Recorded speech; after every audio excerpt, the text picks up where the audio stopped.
Once kings and queens relegated to slaves. Oh, bring me home. Take me to joy over the water. Jerusalem calling. She's a mother. I hear her calling for me. She's calling. Exiled in Babylon, all alone. Shabbat Shalom, brother. Welcome to another episode of the Gathering of Christ Sabbath class. I'm Elder Zayanash, and this is Elder Shaquat. Yes, brother. Okay, Brother Shaquat, I apologize. Soon to be Elder, though. Today, our lesson is going to be on, on the tongue, on controlling the tongue, managing the tongue. And before we get started, I want to just let you brothers and sisters know that Elder Recall and Elder Lawyer will be coming on later on this afternoon. They'll be filming live from North Carolina, it is, right? I believe so. Yeah, Mosai will. They'll be filming from North Carolina later on this afternoon. So today, me and Brother Shaquat are actually going to be standing in for this earlier segment of the Sabbath class. Okay? So before we get started, we're going to say the Most High's Credo in Deuteronomy, the 6th chapter and the 3rd verse.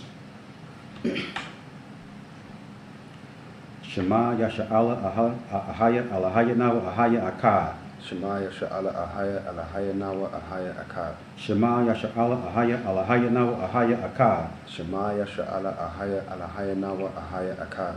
Shema Yasha'ala Ahaya Alahaya Nawa Ahaya Akkad. Shema Yasha'ala Ahaya Alahaya Nawa Ahaya Akkad. So that's our national credo, which is, Hear, O Israel, the Lord thy God is one. Okay? So we're going to get started. As I said before, this class is going to be on controlling the tongue and managing the tongue. It's a lesson that Elder Rock has put together and blessed us with. You may see me rear off on in some areas and touch base on some of the things that the Elder Iraq had in his commentary. A lot of times when we teach Elder Iraq lessons, a lot of times the commentary is in red, so sometimes I like to read the commentary. But in this case, what I did, I just added some additional scriptures to some of his commentary just to fill the lesson out. Okay? So let's start in Matthew's, the 15th chapter.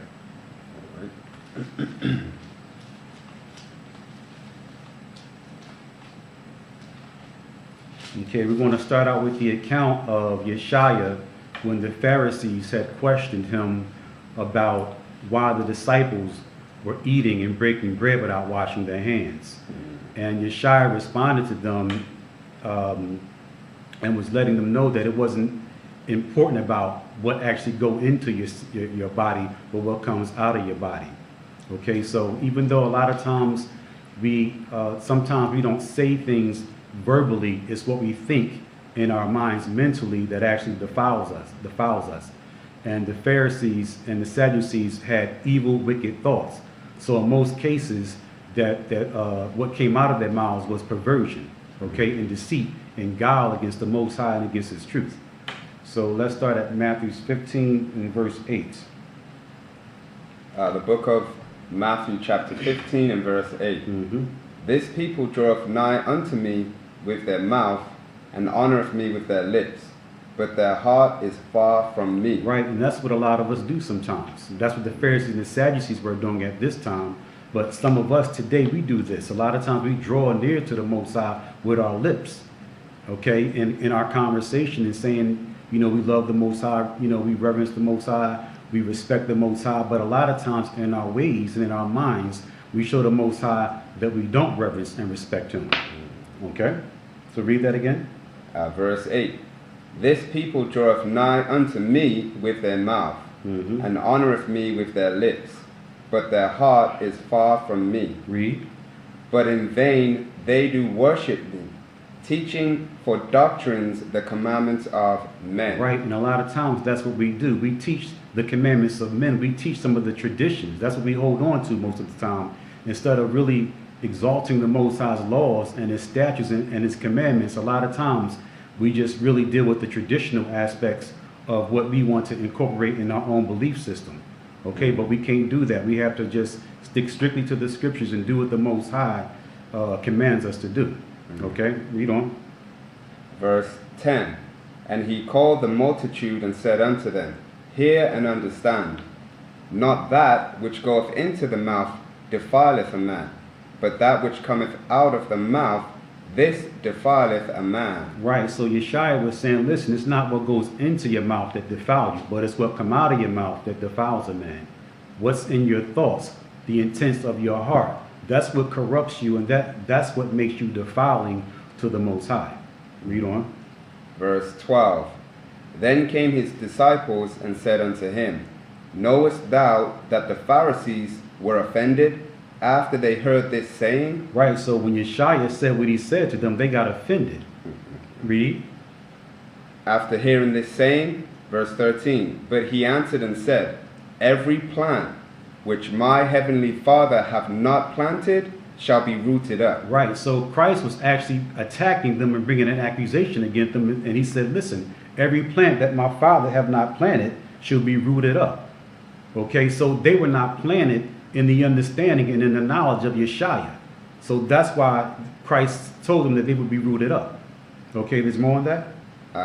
Just to finish verse 14. Okay. Let them alone. They be blind leaders of the blind. And if the blind lead the blind, both shall fall into the ditch. Right, so when they didn't understand what Christ was really saying, he said, listen, just leave them alone. Let the blind lead the blind, and let them both fall into a ditch. Okay, so let's move on. Let's get a precept in Mark, the 7th chapter. That's going to shed a little bit more light on this. Mark 7 and verse 9.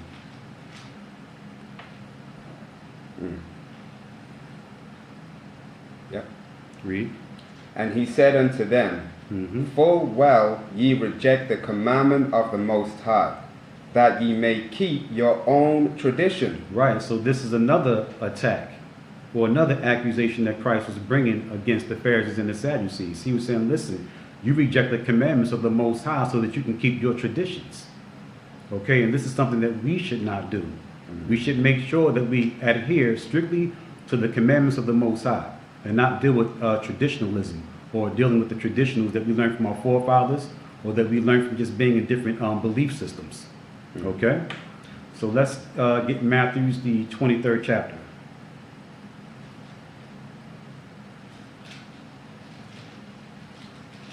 Matthew 23. Yeah, I apologize. Let's move on to, let's get Ecclesiastes in the Bible, and let's get the 5th chapter. Ecclesiastes.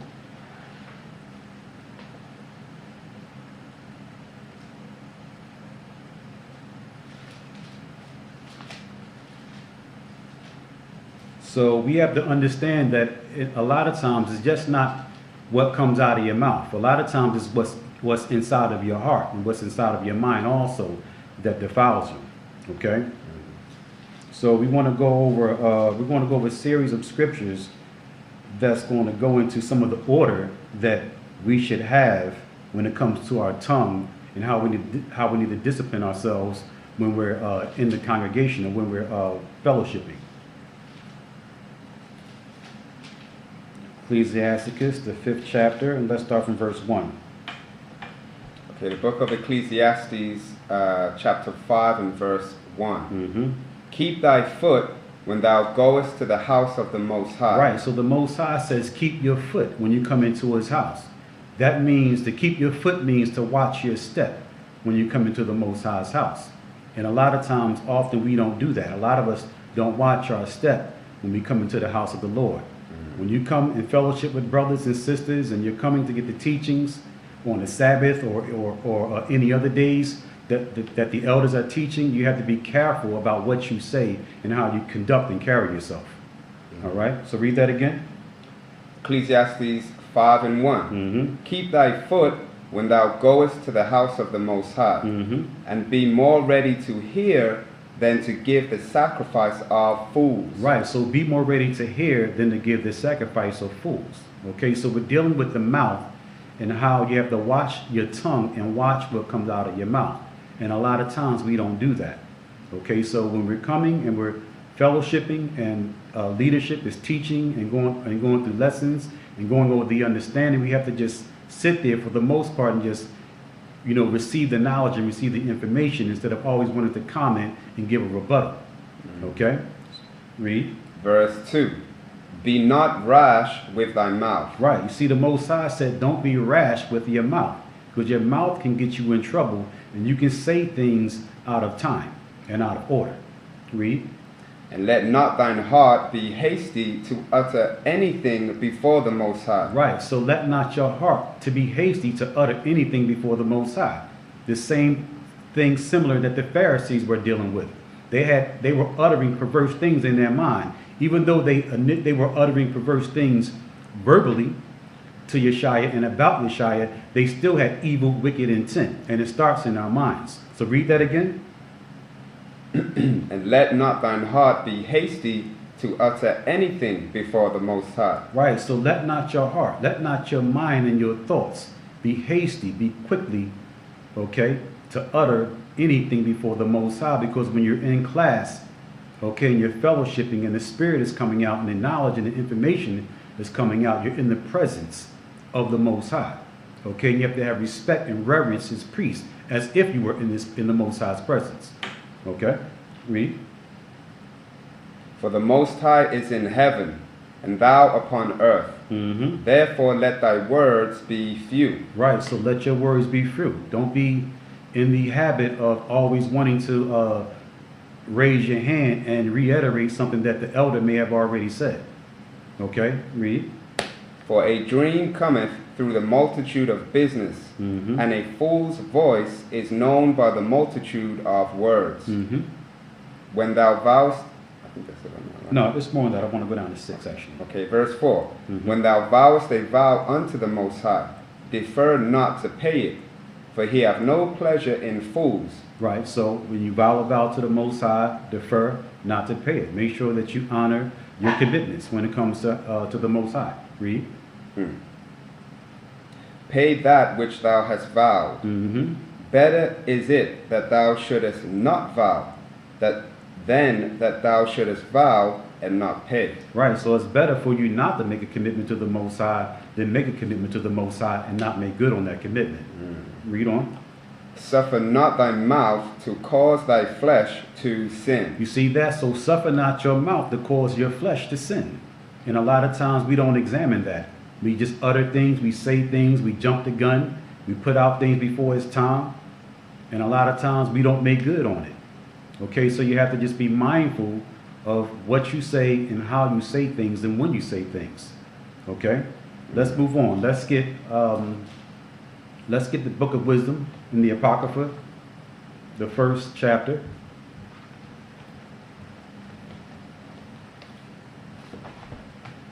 Wisdom of Solomon, the 1st chapter, and let's start from the 1st verse. Wisdom of Solomon chapter 1 and verse 1. Mm-hmm. Love righteousness, ye that be judges of the earth. Right, so the Most High says for us to love righteousness, ye that be judges of the earth. Okay, and that's who we are. That's who we are soon to be. We are soon to become the judges of the earth. We're the judges of the earth right now in spirit. Okay, but physically, we shall take on this position. Read. Think of the Lord with a good heart, Mm-hmm. and simplicity of heart seek him. Right, so the Most High says seek him with a good heart and just seek him with simplicity. Okay, you don't have to be rash with your mouth and try to overexert yourself in different situations. Okay, read. For he will be found of them that tempt him not, Mm-hmm. and showeth himself unto such as do not distrust him. Read. For froward thoughts separate from the Most High. Right, so froward thoughts, thinking and doing things presumptuously or just doing things on your own. doing things without counsel, just being rash, being irrational, just being erratic with your thoughts, things like that. Okay? Read. And his power, when it is tried, reproveth the unwise. Right, and that's how you get, and eventually, when you do different things, the Most High will reprove you, and you will be found to be unwise. Okay, because the things that you did or the things that you're doing, the Most High will condemn you, and you will be found out to be foolish.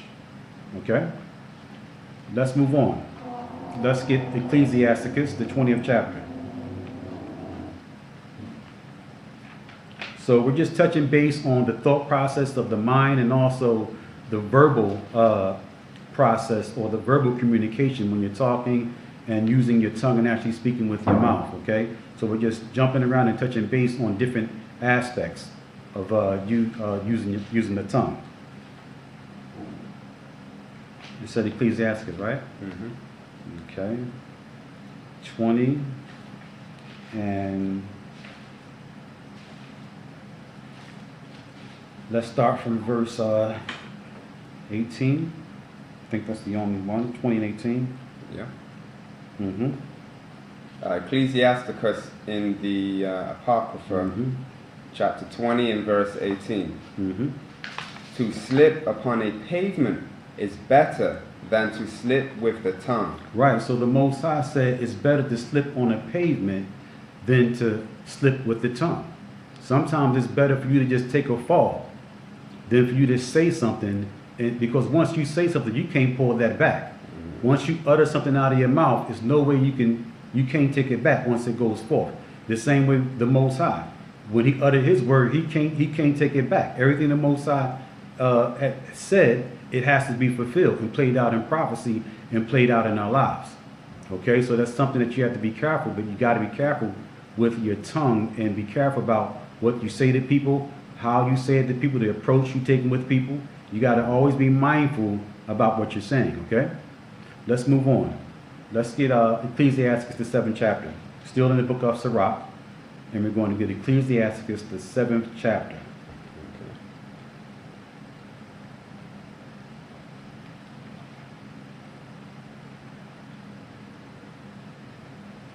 Ecclesiasticus 7, and let's start with verse 14. Now I'm going to go into some scriptures on as far as exalting yourself. A lot of this was in Elder Yarok's narration in the lesson, where he was expressing about how a lot of times a lot of younger brothers and a lot of younger sisters kind of be rash with their mouth when they're in class and things like that. So I just wanted to respond to that a little bit with a few scriptures. Okay, just something for us to examine. So it's Ecclesiasticus 7, and let's start from verse 14. Okay.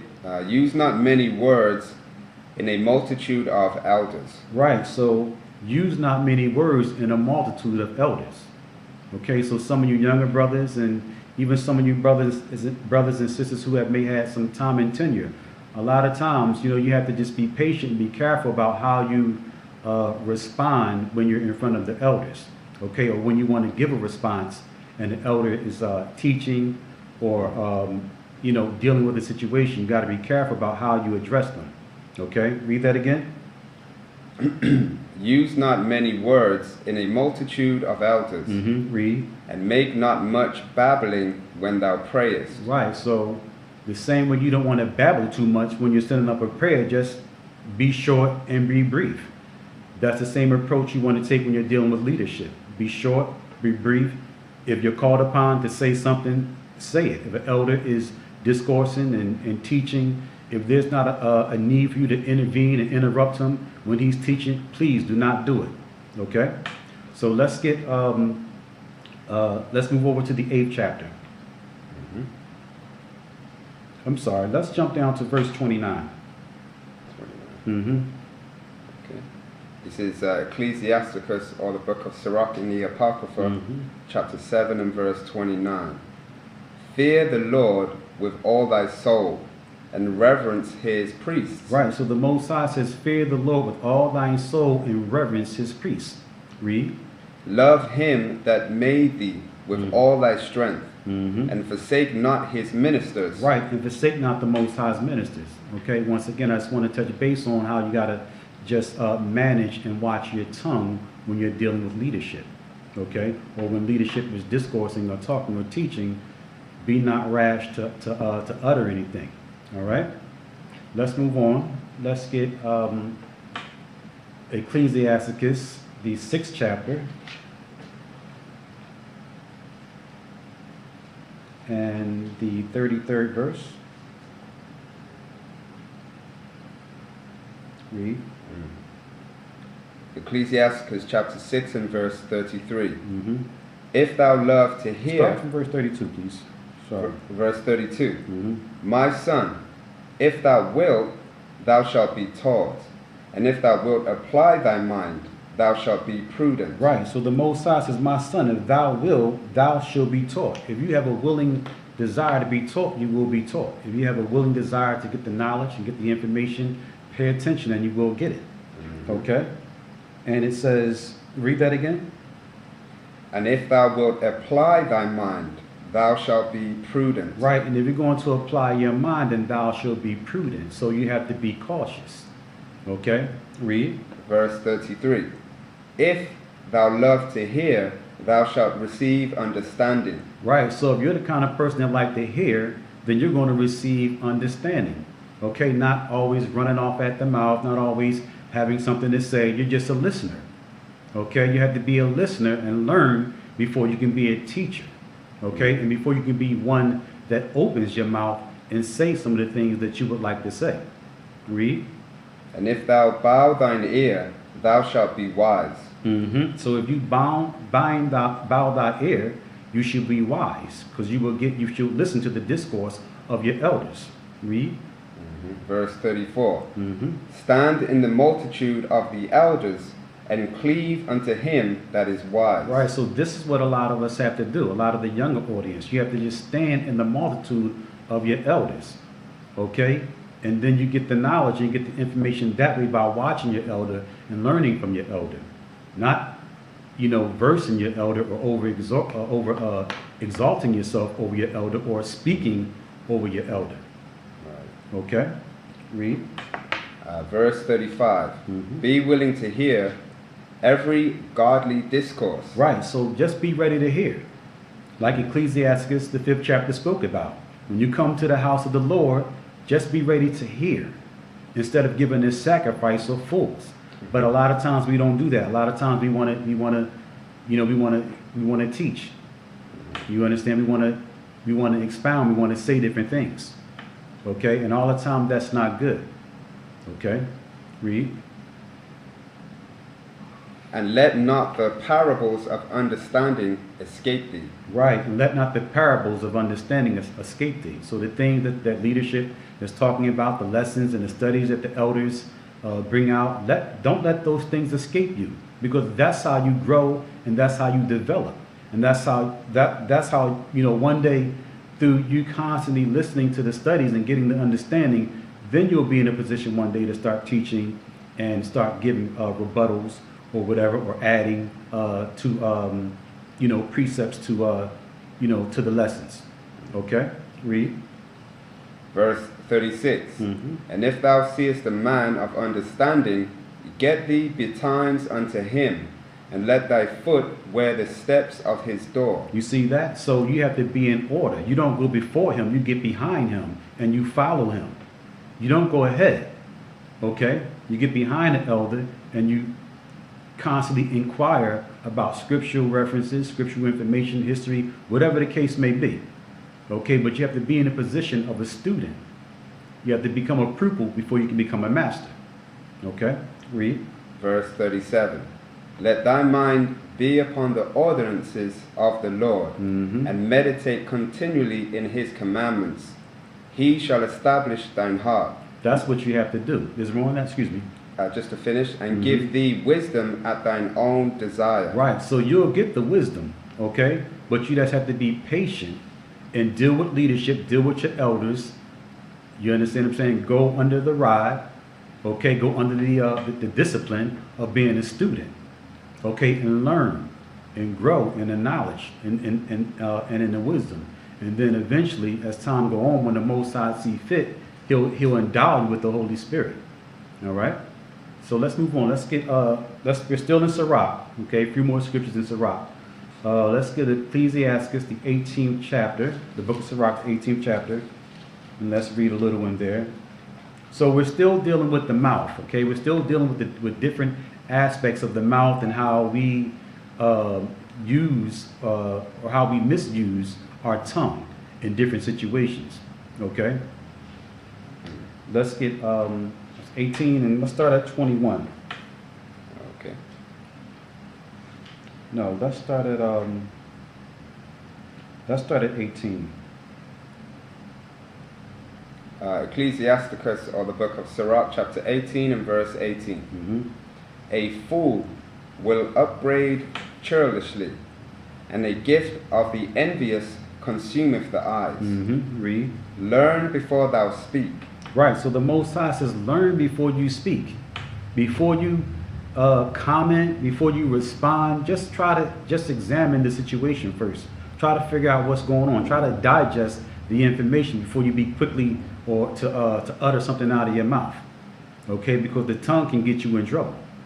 All right, so just learn first. Learn what's going on. Find out what the particulars are before you decide to comment on a situation and run your mouth or open your mouth. Read. And use physic or ever thou be sick. Right. Before judgment examine thyself. Right, so before you get judged, examine yourself, because a lot of times you can deal with the illness. Okay, and that's what sin does. Sin brings on different illnesses. And when you're not in order and you're not conducting yourself properly in the church or amongst leadership, a lot of times you bring unnecessary woes upon yourself. All right, read. And in the day of visitation thou shalt find mercy. Right, read. Humble thyself before thou be sick, and in the time of sins show repentance. Right, and that's what you got to do. Humble yourself before you get sick. Okay, and if you are afflicted and you're dealing with the sin, you have to deal with proper repentance. Okay, so let's move on. Let's get Ecclesiasticus, the 11th chapter.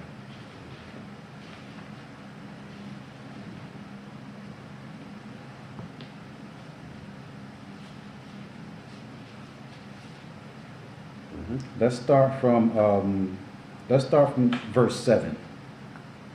Ecclesiasticus chapter 11.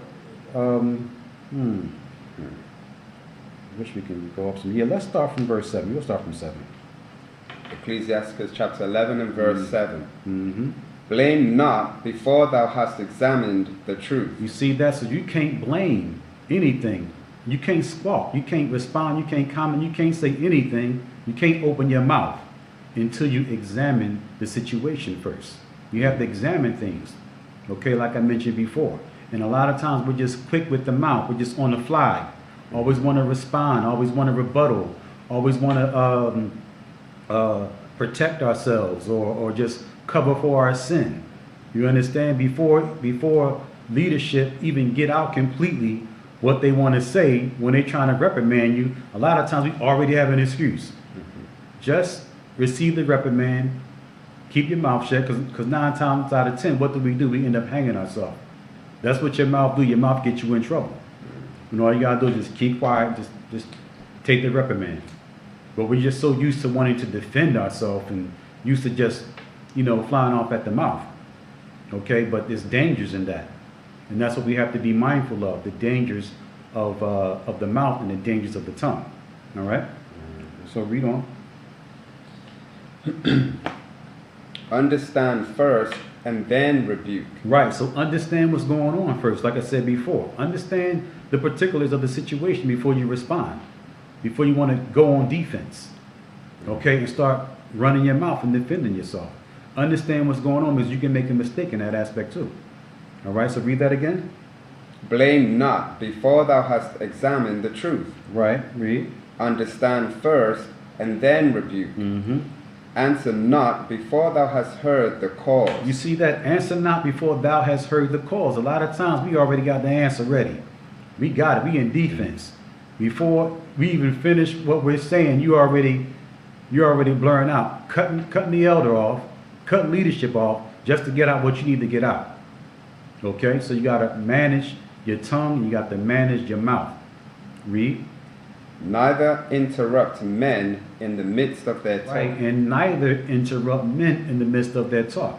And I believe that's why Elder Yurok put that narration in there, that comment in there, because that happens a lot. Okay? It happens a lot in the church, and it needs to stop. When elders and leadership is talking and going over a lesson, there's really no need for you to have to really respond. You don't have to add anything. The elder, the Holy Spirit is working with the elder enough for him to convey what needs to be conveyed in the lesson or in the study. Let it come out. Let it flow. Stop interrupting the Spirit. Because when you interrupt a man in his speech, you interrupt the flow of the Spirit.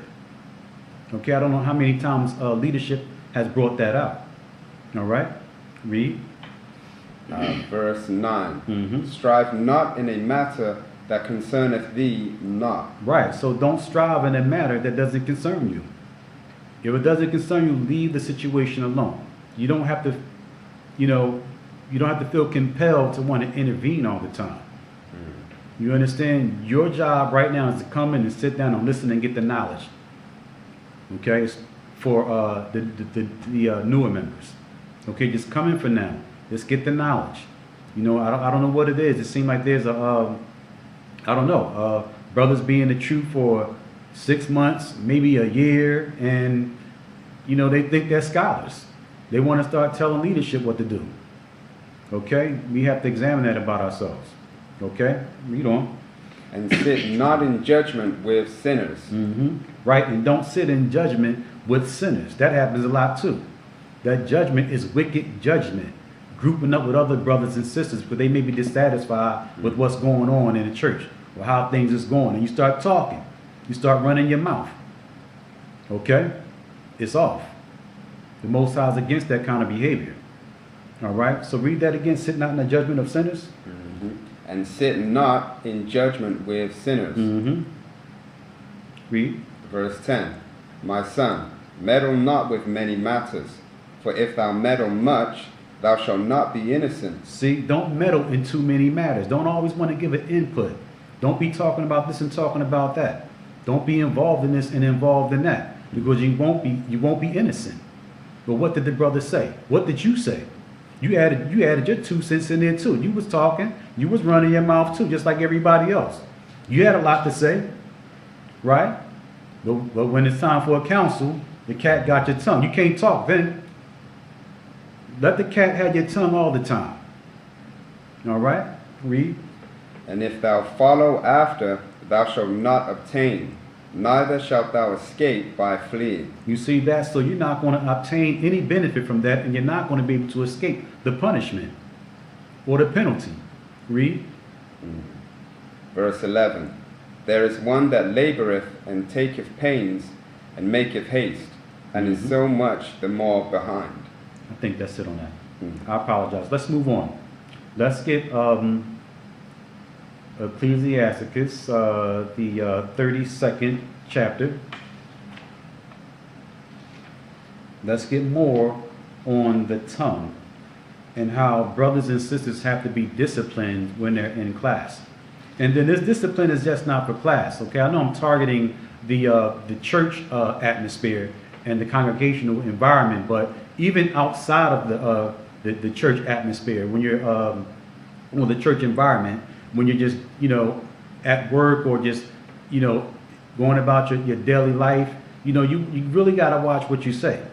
You got to watch how you come off or how you respond to people. You have to watch how you react to people. You just have to watch what comes out of your mouth. Okay, so we're at 32, and let's start from verse 7. Ecclesiasticus chapter 32 and verse 7. Speak, young man, if there be need of thee. Right, for the younger brothers and sisters in the audience, speak. If there's a need for you to speak, then you can speak. 9 times out of 10, when leadership wants you to speak, they'll ask you to speak. They'll address you. I think for the most part, people are probably, I guess if there's something really important that you have to say, I think people are raising their hands for the most part. But it's not right to just abruptly just be rude and just, you understand, the elder is teaching and you just want to just get out what you just want to get out. Okay? That's wrong. Okay, so read that again. Speak, young man, if there be need of thee. You see that? So speak, young man. Okay, if there be need of you. And that young is just not in age as a number. That young as in age as in truth, as in knowledge. A lot of people are young, but they just feel compelled after 6 months or a year of getting the knowledge. They just feel like they're scholars. Now they want to teach their elders. They want to teach the brothers that was teaching them. And there's nothing wrong with that. In some cases, you understand, some brothers and sisters have brought potent information to leadership. You understand? But they didn't interrupt them. You know, the disciples, they didn't interrupt Yeshua. When he was teaching, he was giving his sermons and his lectures. They didn't interrupt him. They waited to after he completed and was done with what he was saying, and then they got with him privately. Okay? And that's what we need to do. Okay? Read.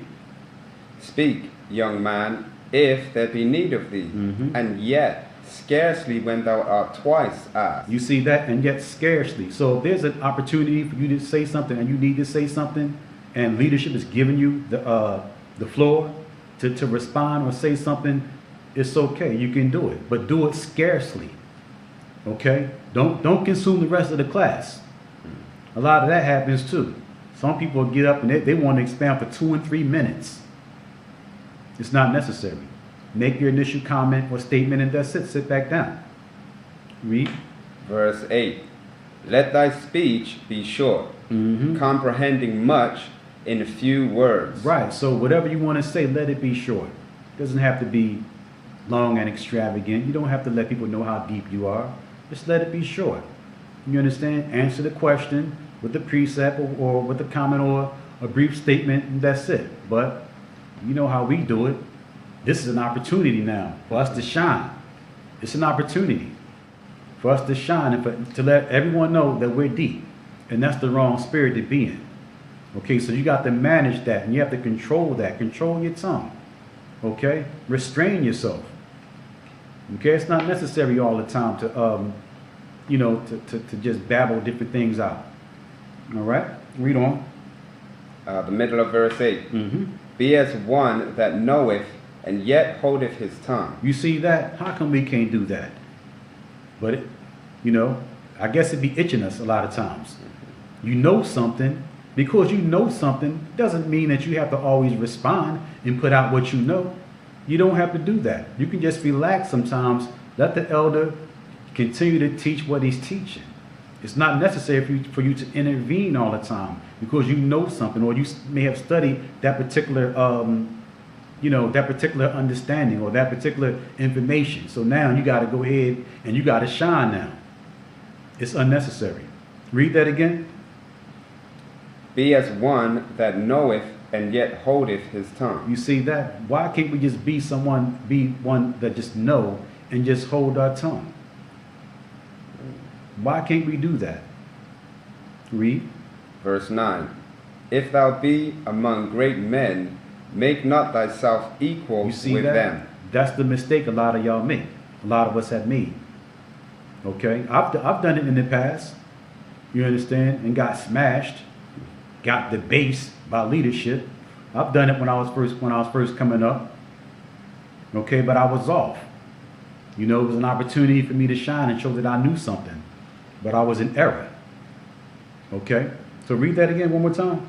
Verse 9. If thou be among great men, make not thyself equal with them. You see that? It's not necessary for you to make yourself equal to leadership or among great men or elders. Men of respect. Okay, your teachers. It's not necessary for you to do that. It serves no purpose. The only purpose it serves is it's an opportunity for you to exalt yourself. That's the purpose it serves. It don't really serve for any edification for the members. Okay, so this is just more the reason why you have to just watch what you say, watch your tongue and watch what comes out of your mouth. All right, read. And when ancient men are in place, use not many words. You see that? So when ancient men are in place, use not many words. Also, this pertains also not just to leadership as far as as the church is concerned, but also other elders, brothers who are elders in age. If elder brothers are having a conversation, you're not supposed to just walk over there and just get involved in that conversation. It's totally disrespectful. You being a younger man or being a younger woman. And I haven't been addressing the sisters much, but you sisters too. It's not necessary for you to have to get involved in different conversations and things that you see widow women are having or elder women are having. Unless you're invited in the conversation, then you get involved. But you just don't walk over and just, bogart and just jump in the conversation. Is disrespectful. Okay, and our parents, our mothers and our fathers taught us better than that. Okay, we didn't interrupt our mom and our dad when they were talking and having conversations. You know what happened, right? You found yourself getting up off the floor when you did that. So it's the same thing when it comes to dealing with elders in the church or even elders outside of the church. Okay, because we have to be a light. Okay, not just to the Gentiles, but we have to be a light to the rest of the world, to our brothers and sisters who are in darkness also. All right? So it's more on that? Verse 10. Yeah, you bet. Before the thunder goeth lightning, and before a shamefaced man shall go favor. Read. Verse 11. Rise up betimes and be not the last, but get thee home without delay. Right, handle your business. Read. There take thy pastime and do what thou wilt, but sin not by proud speech. Right, so take your pastime, do what you will. Okay, do what you want to do, but have some respect. Okay, and sin not. Okay, by proud speech. And that's what that is. It's proud speech when you want to exalt yourself over someone else. Whether it's leadership, like I said before, whether it's leadership, whether it's another brother or a sister, we do that sometimes. We always want to, I understand Israel, we have a competitive spirit. Okay? But don't let that competitive spirit cause you to sin. Okay? And cause you to always be at odds and at adversity with your brothers and sisters. Okay? Don't let that spirit take over you and control you in that manner. All right? And if you don't manage the tongue, that's what it will do.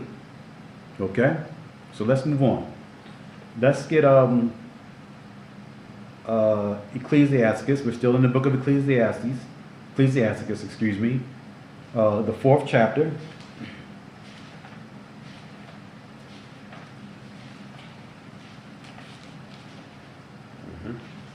And let's start from verse 22. The book of Ecclesiasticus, chapter 4 and verse 22. Accept no person against thy soul, and let not the reverence of any man cause thee to fall. Right, so accept no person against your soul. Okay, when you know that you need to do the right thing and do the proper thing, don't let anyone persuade you into doing something else. All right, so don't accept anyone against your own spirit, against your soul. All right, don't compromise. Okay, your spirit. All right, read. Verse 23.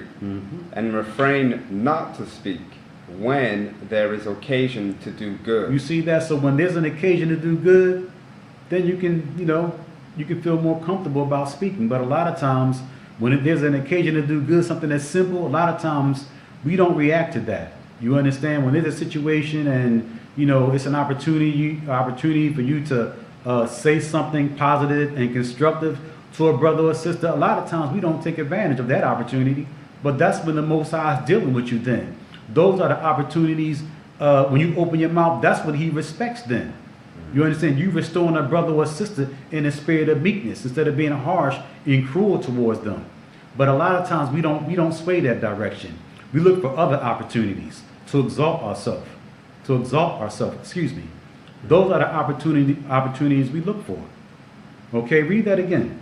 Verse 23. And refrain not to speak when there is occasion to do good. You see that? So when there's an occasion for us to do something positive and constructive to help brothers and sisters, or to help just a brother or a sister, because there's no glory in it, because no one is going to see that, a lot of times we won't even deal with it. We won't gravitate towards that because we're looking for something else. We're looking for to be honored. We're looking to be prestigious. You understand? And we have to get out that spirit. Okay? There's more on that? Just to finish that verse. Mm-hmm. And hide not thy wisdom in her beauty. Right. And don't hide your wisdom in her beauty. Because a lot of times, like I said before, we want to use that wisdom in front of the congregation, in front of masses of people. That's when we want to use the wisdom. But we don't want to use the wisdom when it comes to just dealing with a small minor situation that can encourage a brother or a sister, that can inspire a brother or a sister. You don't want to speak wise then. You don't want to utilize that occasion because you don't get exalted. You don't get recognized for it. But that's the thing. Your recognition is not supposed to be out in the open. It's supposed to be hid. Your recognition is supposed to come from the Most High. It's not supposed to, your accolades shouldn't come from the audience. And we have to get out that spirit. All right? There's more on that? Down to 25. Mm-hmm. Yes. Verse 24.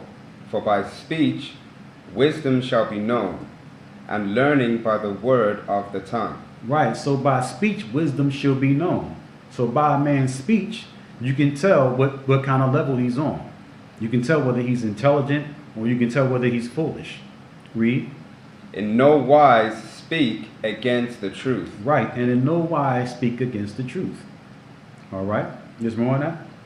But be abashed of the error of thine ignorance. Right. And to be abashed means to be embarrassed. Okay. Of the error of your ignorance when you speak out against the truth. Okay, because speaking out against the truth is part of actually really speaking out against the spirit. Okay, it's really blasphemy. All right, so let's move on. Let's go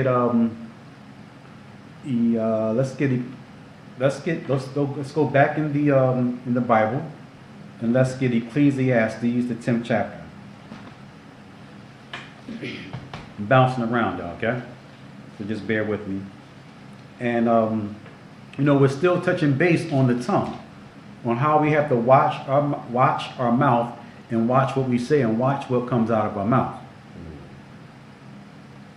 Okay, it's very important. Give me one moment to get that. Ecclesiasticus 10, and let's start from verse 11. Ecclesiastes, in the Bible. Chapter 10, verse 11. Surely the serpent will bite without enchantment, and a babbler is no better. You see that? So a serpent will bite without enchantment, and a babbler is no better. Someone who always wants to run their mouth. Someone who always wants to expound on things, who always wants to be deep. Okay? Or just saying foolish things in general. All right, read. Verse 12. The words of a wise man's mouth are gracious. So the words of a man that's dealing with wisdom is gracious. Okay, he's not uttering perverse things out of his mouth. That's right. Mm-hmm. He's not uttering perverse things out of his mouth. He's gracious. He's pleasant. He's kind. He's courteous. Okay, when he approach brothers and sisters. Okay, read. Mm-hmm. But the lips of a fool will swallow up himself. You see that? But the lips of a fool will swallow up himself. He will convict himself. He will condemn himself. Okay?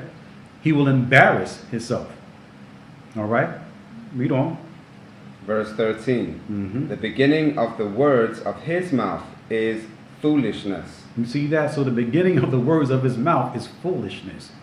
Meaning as soon as he starts talking, he only uttered a few words, and you're already shaking your head like this dude is tripping. Read. And the end of his talk is mischievous madness. You see that? And then when he finishes conversation, it's mischievous. You find out that what this guy is saying, what he's thinking in his mind, is mischievous. And it's also madness. It makes no sense at all. Read. A fool is also full of words. A man cannot tell what shall be, and what shall be after him, who can tell him? You see that he's full of so many words till you can't even determine what's coming out this guy's mouth next. What is he going to say next? Okay, there's more on that. I think that's it on that. Okay, let's move on. Let's go back in the Apocrypha, okay, and get the book of Sirach and the 19th chapter.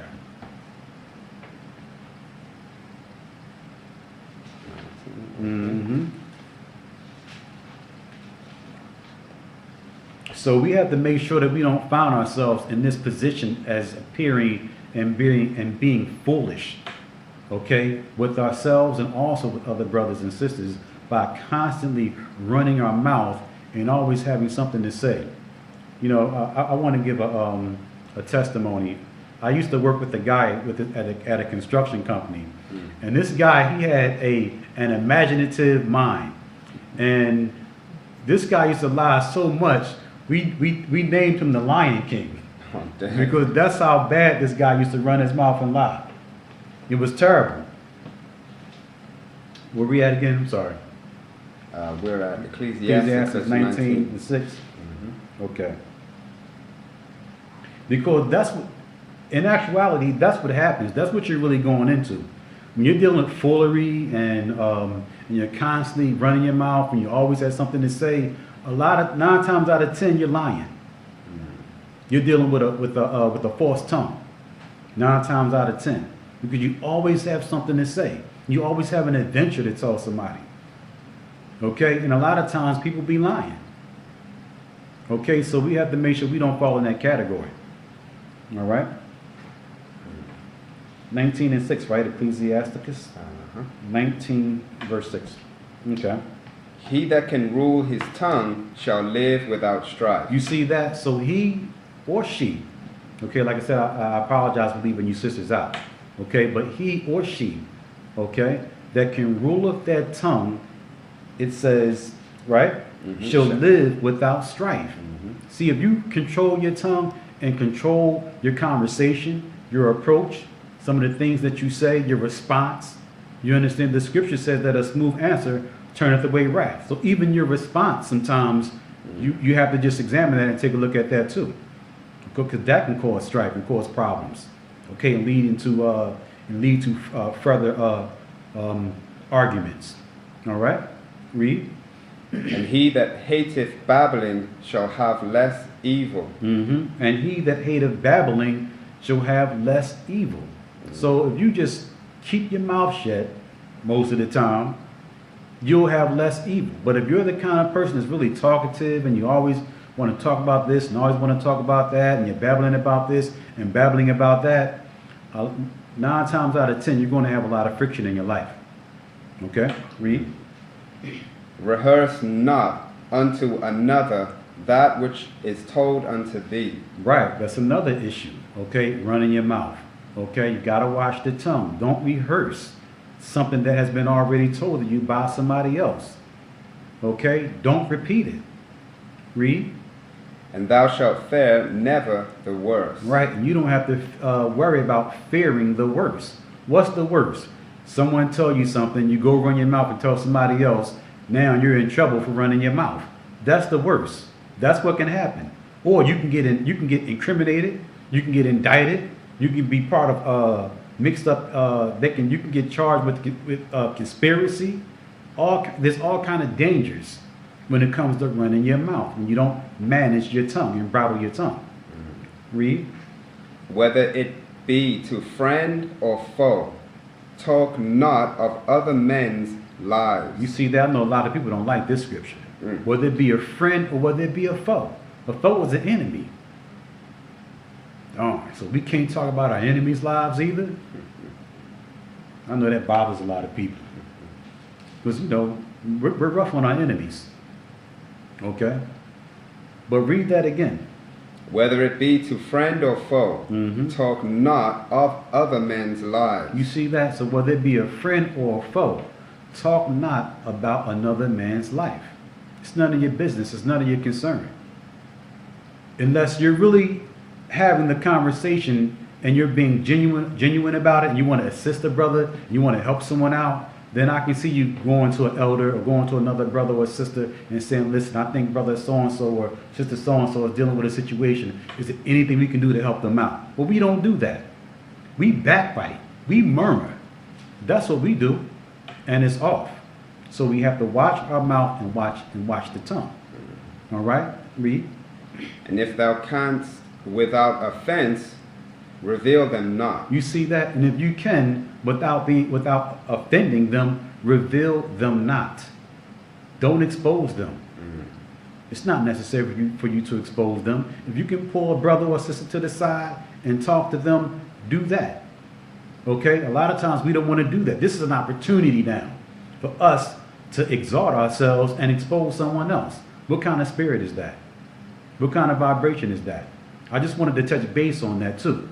Okay, even though it's still making a relation to you dealing with a close friend, but a lot of times we have things on people and we put it out there, knowing that it's going to destroy them, knowing that it's going to embarrass them, knowing that everybody else is going to perceive them as being wicked. It's evil. It's evil for us to be like that. And it's strange. I don't understand. A lot of us, some people actually thrive on that kind of behavior. Read on. Verse 10. If thou hast heard a word, let it die with thee. You see that? So if you heard something, let it die with you. How many people can do that? How many people can take another man's secret to the grave, or another sister's secret to the grave, knowing you have incriminating evidence that can destroy them? How many people can do that? Just don't say anything and let the Most High revenge it. Let the Most High deal with it. Let the Most High reveal it. How many people can do that? Not many. A lot of us look at that as an opportunity, you understand, to condemn someone or expose them. And then we get the glory and the honor. Yeah, brother so-and-so caught him. He saw it. Sister so-and-so, yeah, she was the one that brought it out. And we take honor in that. Dignity, prestige, in exposing other people. That's a wicked disposition. There's no other way to look at that. Read on. Excuse me, I skipped verse 9. Some more? Okay. Verse 9. For he heard and observed thee, and when time cometh, he will hate thee. You see that? So now people hear you and people are observing you. Okay? Or your friend rather. And when the time comes, he's going to hate you. But also I wanted to say too, the same person that you may go and tell there to and tell them something about someone else, they're looking at you strange too. Why? Because you have the power, or they have to consider the possibility rather that you can go and turn on them too and start talking about them. So now they're looking at you with the evil eye also. Okay? Read. Verse 10. If thou hast heard a word, let it die with thee, and be bold. It will not burst thee. You see that? Be bold, be strong. It's not going to burst you. You don't have to get it out. You don't have to get it out. Even if you're on your deathbed, just go ahead and demise, pass out.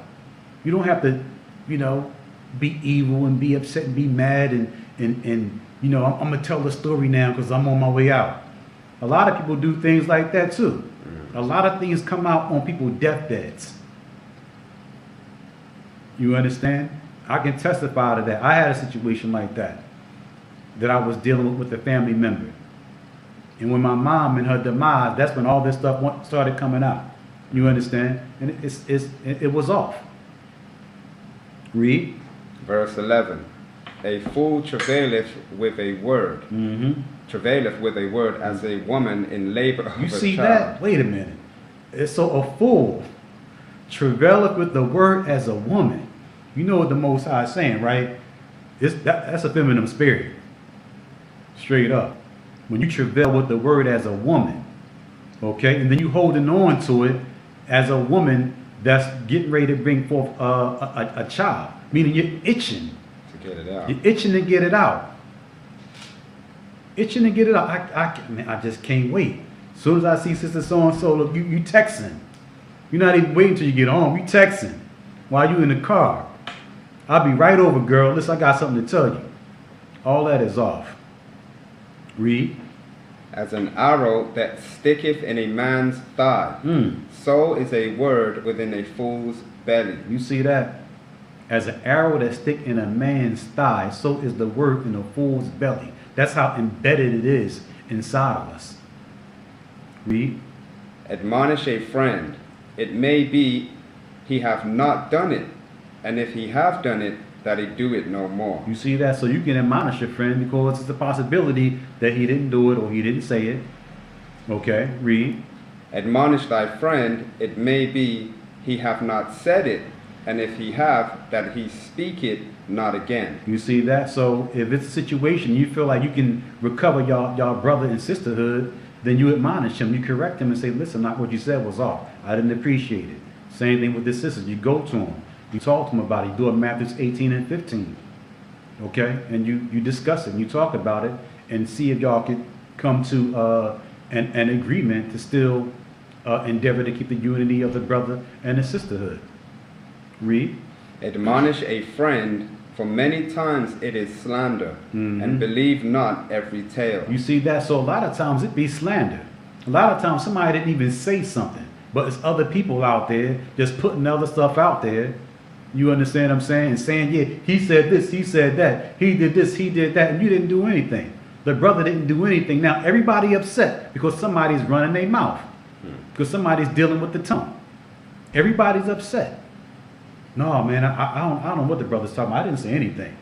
Then when you try to call the brother and confront him or the sister, you can't. Their phone is off. You can't reach them. That's another thing too. Do not receive an accusation from anyone unless there are witnesses. Don't listen at all. I don't care who it is. If they can't produce a witness, okay, to corroborate what they're telling you, don't listen to them. Do not receive that accusation or that information because they could be lying and they could be trying to slander another brother or a sister. That's how you got to deal with it, y'all.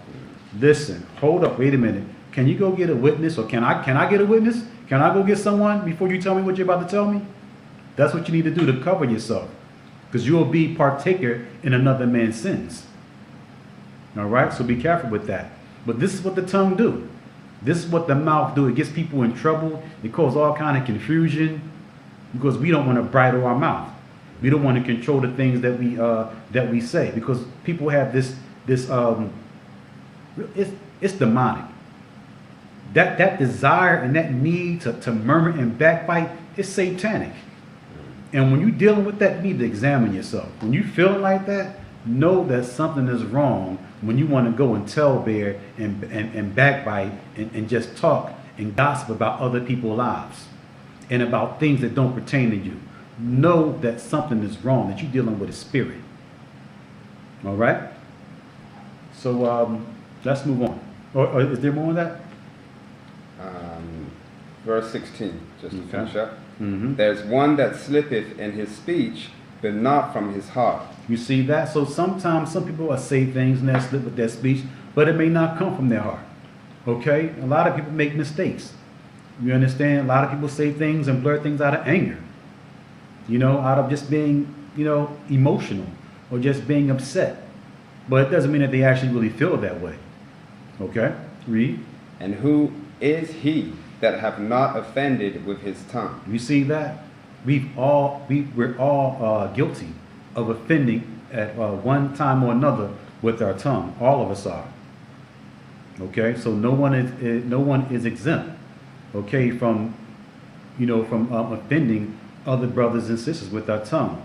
But we have to examine that spirit, and we have to examine that vibration and make sure that that's something that we don't continue to do. And we have to just be mindful of when we do feel overwhelmed, you understand, by that spirit to want to talk about somebody else or whatever. You gotta reel it in. You gotta control it. And you gotta manage your tongue. All right. So let's move on. Let's get Ecclesiastes, the 27th chapter.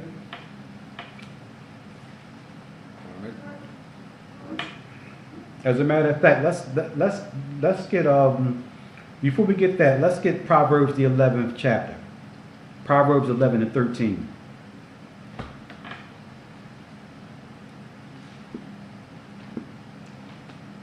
Some sidebar scriptures.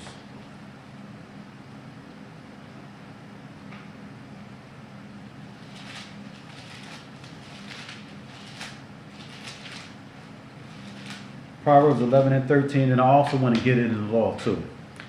Okay? Just to enforce what we just read in Ecclesiastes about ruling our tongue and backbiting and bearing false witness. Proverbs 11 and verse 13. Start from verse 12. Proverbs chapter 11 and verse 12. Mm-hmm.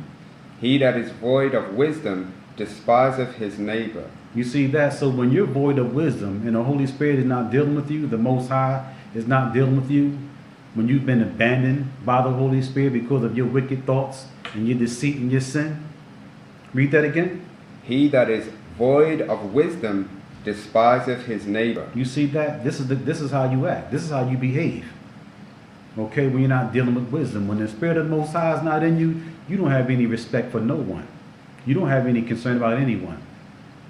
All right, you're dealing with a selfish disposition because you don't care about your neighbor. Read. But a man of understanding holdeth his peace.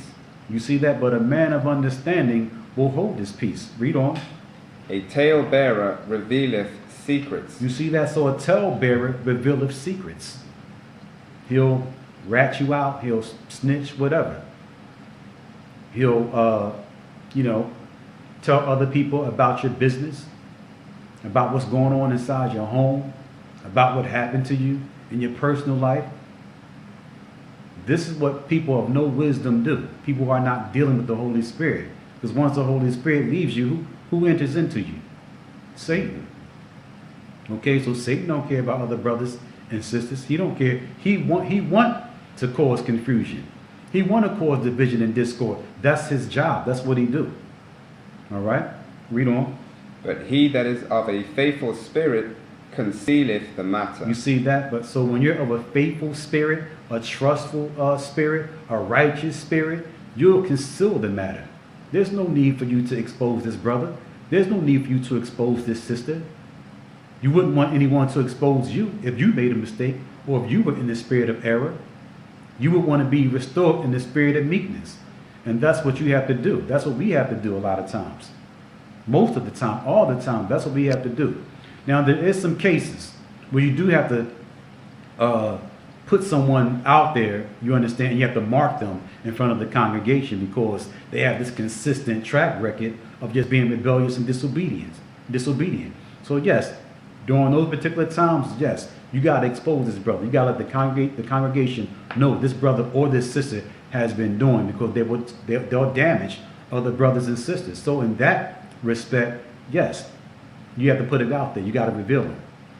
But if it's a situation that you can kind of monitor and manage and control without doing that, that's what I would suggest you do. Try to conceal the matter.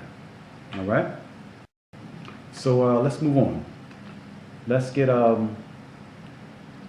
Leviticus the 19th chapter. Leviticus 19 and 16. Let's get it in the law. Okay? So not only is talebearing and tattling and revealing people's secrets, not only is it a moral issue, okay, but it's a civic issue also. It's a civic law not to do that. Leviticus 19 and 16. Read that. Leviticus chapter 19 and verse 16. Read verse 15, please, first. Verse 15. Mm-hmm. Ye shall do no unrighteousness in judgment. So listen, we can't be unrighteous in judgment. Okay, when it comes to how we view and deal with different matters, we can't be unrighteous. Read. Thou shalt not respect the person of the poor, nor honor the person of the mighty. See that? So whether it's a rich person or whether it's a mighty person, we can't have respect to persons. It doesn't matter who it is.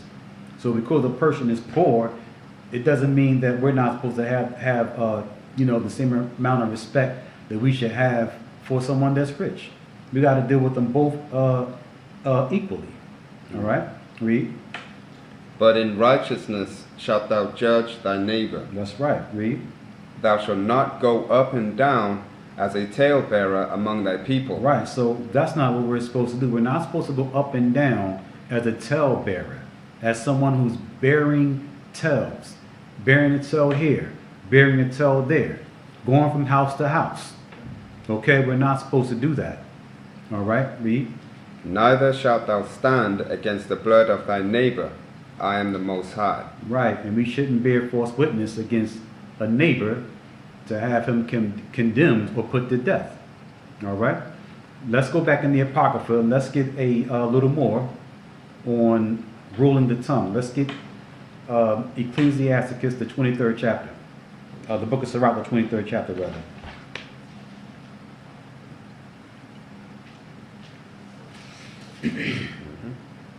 23, and let's start from verse 7. Actually, let's start from verse 1. 23 and 1. Ecclesiasticus chapter 23 and verse 1. Mm-hmm. O Most High, Father and Governor of all my whole life, leave me not to their counsels, and let me not fall by them. Right, so we have to pray to the Most High and ask the Most High to not allow us to be led by satanic counsel. Okay? Let us not fall by these spirits that we're dealing with and by the seduction that we're dealing with. Read. Verse 2. Who will set scourges over my thoughts, and the discipline of wisdom over mine heart? Right, so who will set scourges over our thoughts and over our hearts? Who's going to set restraints? Okay? Who's going to do this? We have to do this ourselves. We have to start disciplining ourselves and start being mindful of some of the thoughts that we have and some of the things that we get involved in. Okay? And a lot of times we don't want to see it. You understand? Or when we do see it, just that fast, the wicked one comes, Satan come, and he pushed that thought out of your mind. Because a lot of times it's a struggle. We struggle and we're being tossed to and fro with different thoughts. Should I do this or shouldn't I do it? But you got to listen and you got to discipline yourself. Okay? And do the right thing. Okay? Read. That they spare me not for mine ignorances, and it pass not by my sins. You see that? So being ignorant, you're not going to be spared. Dealing with these spirits, you understand what I'm saying? They're playing for keeps. These spirits are trying to take us to hell. You understand? So they're playing for keeps. So we have to be more mindful of how we're dealing with different things in our lives and in our minds, our thoughts. Okay, read. Verse 3. Lest mine ignorances increase, and my sins abound to my destruction. And I fall before mine adversaries, and mine enemy rejoice over me, whose hope is far from thy mercy. Right. So I like to kind of touch base on the spiritual a lot, but this is also speaking about physical enemies also. But a lot of times when you read verse 1, it's talking about who's going to govern your thoughts. So at that particular point, it's something that's going on here in your mind. Okay, so that's why a lot of times when I review this scripture, I like to deal with it from a spiritual perspective versus dealing with physical enemies. Okay, read. O Lord, Father and power of my life, give me not a proud look, but turn away from thy servants always a haughty mind. Right, so the Most High, we have to turn away our minds from being haughty. So we have to deal with self-examination. We have to turn away our minds from thinking that we are more than what we are. We're servants. We're brothers and we're sisters. Okay? Nothing more, nothing less. The only distinction between us is how we set up the ranking system when it comes to leadership. That's the only distinction. But when it comes to the Most High, it's no respect to persons. Okay? Read. Verse 5. Turn away from me vain hopes and concupiscence, and thou shalt hold him up that is desirous always to serve thee. You see that? So those are the only people the Most High is going to exalt. and hold up the people who want to deserve him, who want to serve him, excuse me. But the other ones who's dealing with the vain hopes, it says, read that again. Turn away from me vain hopes and concupiscence, and thou shalt hold him up that is desirous always to serve thee. Right, so the concupiscence and the vain hopes, the perversions and things like that, the negativity, the wickedness, those people fall. The Most High, he don't uplift them. He don't support them. He don't hold them up. He don't sustain them. Read. Let not the greediness of the belly, nor lust of the flesh, take hold of me. You see that? And that's what we need to fight. Let not the greediness of the belly, having insatiable lust for taste, for food, for drinking, things like that. Let not those things consume us.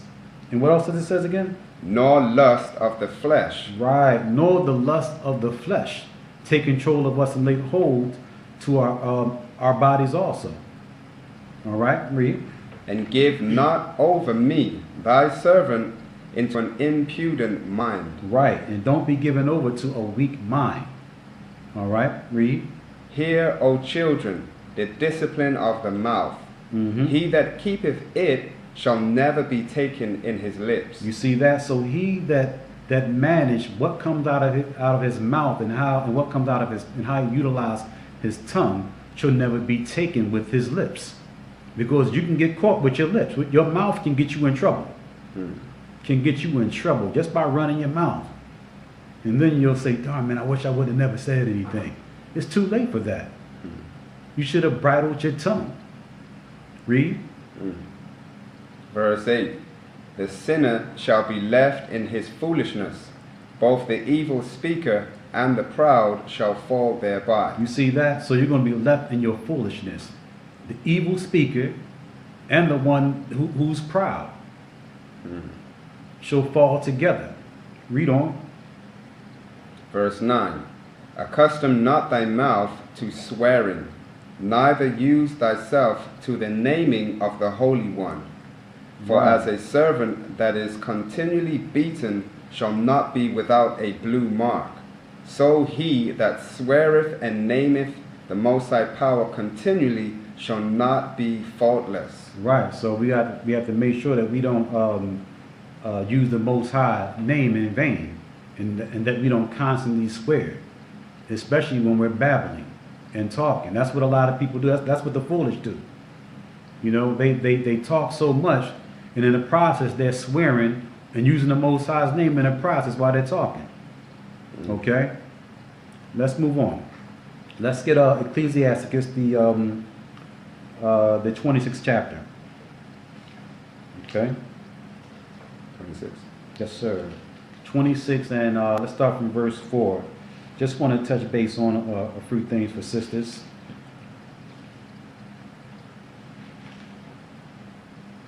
Read that. Ecclesiasticus, or the book of Sirach, chapter 26. Let's start from 1. And verse 1.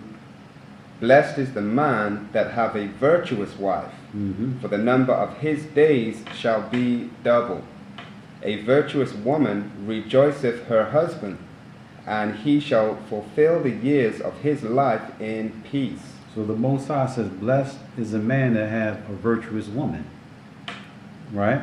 For the number of his days shall be double. So when a brother has a virtuous woman, and you sisters, when you're virtuous, okay, your virtuousness or whatever, it affects your husband, your behavior. You understand? It affects your husband. All right. Read. Verse 3. A good wife is a good portion, which shall be given in the portion of them that fear the Most High. Right. So a brother that fear the Most High, 9 times out of 10, the Most High will bless him and give him a virtuous wife and a good woman. Read. Whether a man be rich or poor, if he have a good heart toward the Most High, he shall at all times rejoice with a cheerful countenance. Read. There be 3 things that mine heart feareth, and for the 4th I was so afraid. The slander of a city, the gathering together of an unruly So the multitude, Most High says that he hates the slandering of a city, a multitude of people coming together, read, and a false accusation. All these are worse than death. read that again. Verse 5. There be three things that mine heart feareth, and for the fourth I was so afraid. The slander of a city, Right. the gathering together of an unruly multitude, Right, so the Most High says he hates the gathering together of an unruly multitude. And sometimes that happens. That has happened in the church. I wanted to comment on that. A lot of people grouping up, coming together, murmuring, talking, running their mouth about different things. But the Most High says he hates that. Read. and a false accusation. And false accusations. People bringing up false accusations. The Most High says he hates that also. Read. All these are worse than death. Read. But a grief of heart and sorrow is a woman that is jealous over another woman. But that jealousy is something exceed all of these things. A grief of heart, okay, is a woman that is jealous over another woman. Okay, and sometimes, sisters, they start talking. You understand? They start attacking each other. They start talking about each other. They start murmuring about one another. They start backbiting one another. This is what happens sometimes. Okay, so you sisters have to watch your tongue in this respect also, and make sure that you don't deal with these different situations. All right, let's move on. Let's get Ecclesiastes. Let's go into the 28th chapter and get the 13th verse. Okay, along the same lines of what we just left. Because when women are dealing with spirits of jealousy over other women, they start talking, and a lot of times it doesn't turn out good. Relationships are destroyed, credibility is destroyed, sisterhood gets destroyed, all because sisters are murmuring and talking and backbiting against one another, and it has to stop. Okay. If there's something going on with the sister, you don't have to go to another sister to talk to another sister about what's going on with this sister. Okay, just confront the sister yourself and talk to her, and tell her what you're feeling. Tell her what you're dealing with. Tell her what you disliked or whatever about what she did. That's the only thing that's going to help her. You tale-bearing and going to another sister and running your mouth is not going to resolve anything. Okay? You linking up with another sister, talking about another sister. You're really talking about yourself. Because we're the body, right? Aren't we the body? So when you talk about another brother or sister, or do anything detrimental to another brother or sister, you're doing it to yourself. And this is why this is why we can't assemble the body of Yeshua the way we need to. Because there's too much division. There's too much discord. There's too much backbiting amongst us. And this is why it's difficult for us to come together in that one spirit. And this is why it's difficult for the Most High and for the Holy Spirit to totally rest upon us the way that they rest upon us in the Old Testament, in ancient times. It's hard because it's different forms of sin that's amongst us, and nobody wants to examine themselves. Nobody wants to correct themselves. Nobody want to do what they need to do to really get themselves together. Nobody want to chip and shave off the sin that's on themselves, but they always want to take a shot and chip and try to shave the sin that's on someone else. That's why Yeshua made the comment that he made about the beam being in your eye. We got to get it together. All right? So, Ecclesiastes 28 and 13. The book of Ecclesiasticus, or Sirach, chapter 28 and verse 13. Curse the whisperer and double tongue. You see that? This is what's going to happen. The whisperer gets cursed, and the double tongue get cursed. Going to this sister, saying something, then going to another sister and saying something. That's a double tongue. Read. For such have destroyed many that were at peace. You see that? And sisters had peace. They were at peace. But when you're in this vibration and in this spirit, you destroy many. You destroy relationships. You destroy marriages. You destroy homes. You destroy churches with this kind of behavior. Sisters and brothers, we have to examine this. Okay? We have to stop murmuring and backbiting. Read. Verse 14. Mm-hmm. A backbiting tongue hath disquieted many. You see that? A backbiting tongue have disquieted many. It was, man, we had peace at one time. It was peaceful till she started. It was peaceful till that brother got started. Till he started saying this and saying that. He wasn't having any problems. Read. A backbiting tongue hath disquieted many, and driven them from nation to nation. You see that? And then you drive people out the door. Drive them out the door, man. I don't want to attend the church anymore. Because, you know, the sisters, I don't know, they just don't be in the right spirit. You know, they be talking about one another and backbiting each other. Who wants to be around that? Especially when new members come in. Who wants to be around that kind of atmosphere? Who wants to be in that kind of environment where there's this friction at? And it all starts with running the mouth, with the tongue. That's why we have to watch it. Read. Strong cities have it pulled down, and overthrown the houses of great men. You see that? Strong cities have the mouth and the tongue destroyed, and overthrew great men. Marriages destroyed. All because the slander of the tongue. Relationships over. All because the slander of a tongue. Lies. Things that wasn't even real was said. Read. A backbiting tongue hath cast out virtuous women, and deprived them of their labors. And this is what you sisters have to see. You can get deprived of your labors by having a backbiting tongue, and then also a sister who was grounded and settled and who just had herself together. You understand? A backbiting tongue had destroyed her and she lost everything. It goes both ways. Okay, read that again. Verse 15. A backbiting tongue hath cast out virtuous women, and deprived them of their labors. You see that? So having a backbiting tongue have cast out virtuous women and have deprived them of their labors. Everybody end up losing. Everybody. But the person who was doing the backbiting, they're the ones that got the benefit. But what benefit did you really get by attacking this sister or exposing this sister? What benefit did you really gain? You know what your benefit was? It was that self-adulation, that self-gratification in knowing that you destroyed someone. That's what you take pleasure in, knowing that you're going to deliberately destroy a relationship, that you're going to deliberately destroy a marriage, that you're going to deliberately bring up a false accusation against this sister so she can lose her position in the church, so you can get it. This is what we deal with. This is what the mouth does. This is what the tongue does. These are the dangers of the mouth, of running your mouth. These are the dangers. It destroys. There's more on that? Verse 16. Whoso hearkeneth unto it shall never find rest, and never dwell quietly. You see that?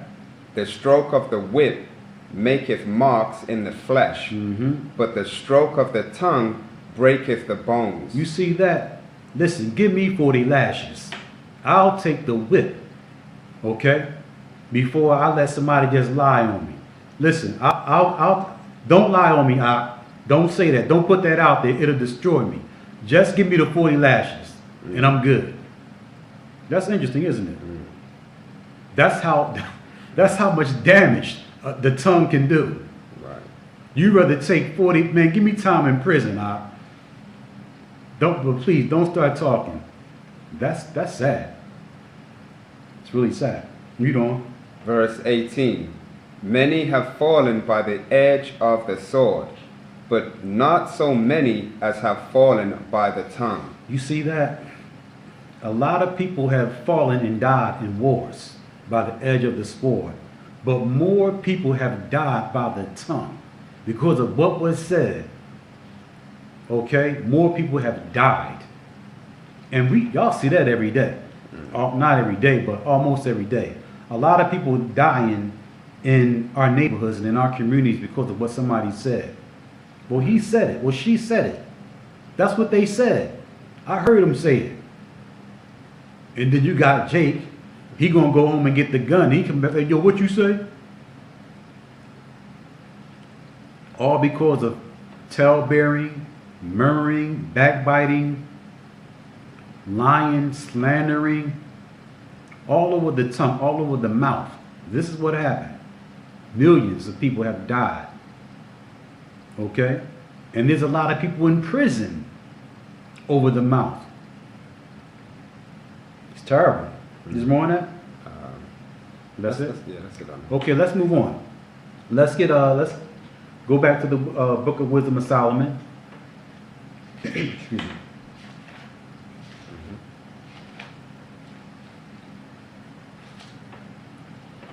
And let's start from 1 and 6. I think we stopped at 5 earlier. Let's start from verse 6.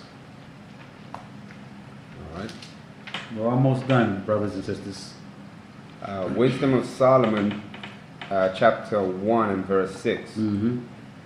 For wisdom is a loving spirit, and will not acquit a blasphemer of his words.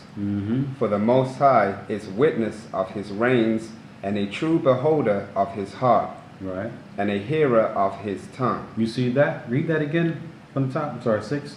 For wisdom is a loving spirit, and will not acquit a blasphemer of his words. So wisdom is a loving spirit, and she will not Acquit. She will not acquit. Excuse me. Yes, she will not acquit a blasphemer of her words. For the Most High is witness of his reins, of her reins. Excuse me, and a true beholder of her heart, and hearer of his tongue. It's like I think I'm reading that incorrectly. Excuse me. It is. I apologize. Read that again.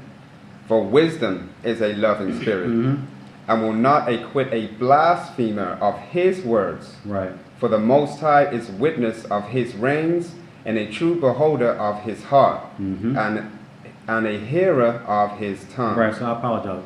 Excuse me. So the Most High hears everything that we say. Okay, and the Most High is not going to, you're not going to get off. He's not going to acquit you, okay, for the things that you have said. Okay, every word that you say, there's going to be an accountability for everything that we utter out of our mouths. Okay, read on. Verse 7. For the Spirit of the Most High filleth the world, and that which containeth all things hath knowledge of the voice. Right, which is the Spirit. Read. Therefore, he that speaketh unrighteous things cannot be hid. Right, so people who speak unrighteous things, they can't be hid. Okay, you can't hide. You can utter what you want behind closed doors, but there's an account. Okay, there's a record, rather, okay, of all the things that you said. All right, read. Neither shall vengeance, when it punisheth, pass by him. For inquisition shall be made into the counsels of the ungodly. Right, you know who that is. Those are the angels. Okay, read that again. From verse 8. Therefore he that speaketh unrighteous things cannot be hid.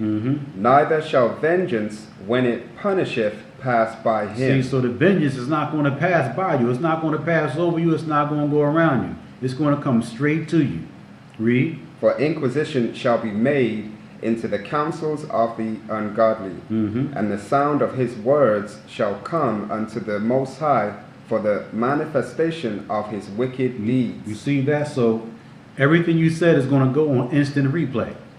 Okay? And it's going to come before the Most High for the manifestation of all the wicked things you've said and done. Read. For the ear of jealousy heareth all things. Right. So the Most High ear, he hears everything. That's the ear of jealousy. He hears everything and he sees everything. Everything is documented. You think when you go to court and what's the guy, the district attorney, the DA? You think the DA have a record and an account of all the crimes you committed? They don't have anything compared to what the Most High have. The Most High he probably have a scroll records on us. Read. And the noise of murmurings is not hid. You see that also the noise of murmurings, they're not hid. So when you murmur, the Most High, he hears that noise. He hears that utterance. It's all recorded. So that's something that we need to be mindful of. We got to make sure that we're not backbiting one another. Make sure that we kind of monitor and manage our tongue. Okay? Read. Verse 11. Mm-hmm. Therefore, beware of murmuring, which is unprofitable, and refrain your tongue from backbiting. You see that? So the Most High says, beware of murmuring because it's unprofitable. There's no benefit in it. But the only benefit that you get, that people get a lot of times when they murmur, is just that it's the benefit of knowing that you destroyed someone. The benefit of knowing that you assassinated someone's character. You understand what I'm saying? You feel good about knowing that people look at them differently now because you said something, because you put something out on them. That's the pleasure that we derive, and we have to think about that.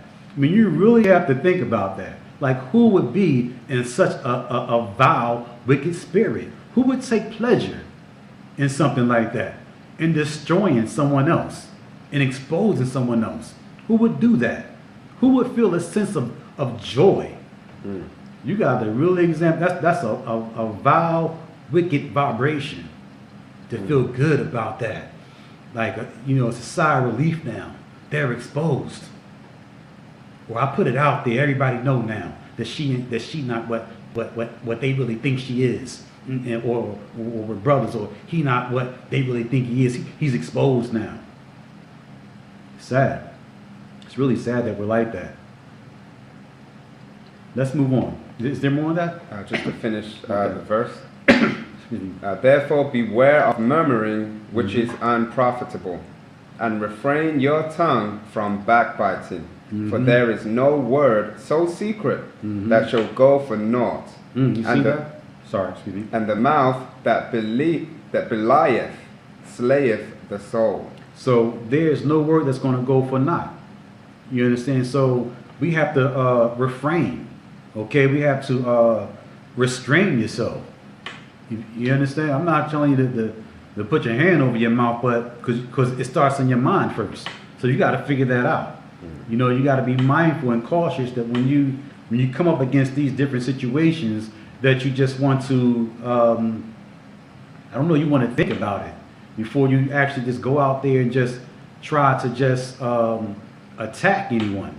Okay, you just want to be mindful, about your approach when you're dealing with people and thinking about people and what you have to say about people. Okay, let's get Matthew's the 12th chapter.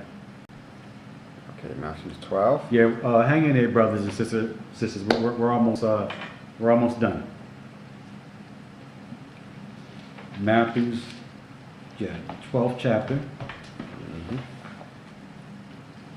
It's more on some of the sidebar scriptures.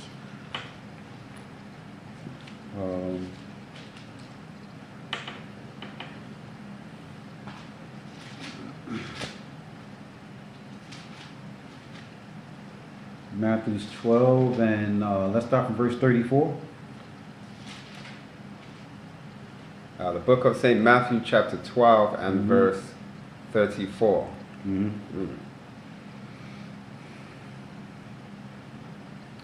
O generation of vipers, how can ye, being evil, speak good things? So Yeshua is talking to the Pharisees, and he's saying, listen, how can y'all be evil and then speak good things? Okay, because evil people don't speak good things. Good things can't come out of evil people. Read. O generation of vipers, how can ye, being evil, speak good things?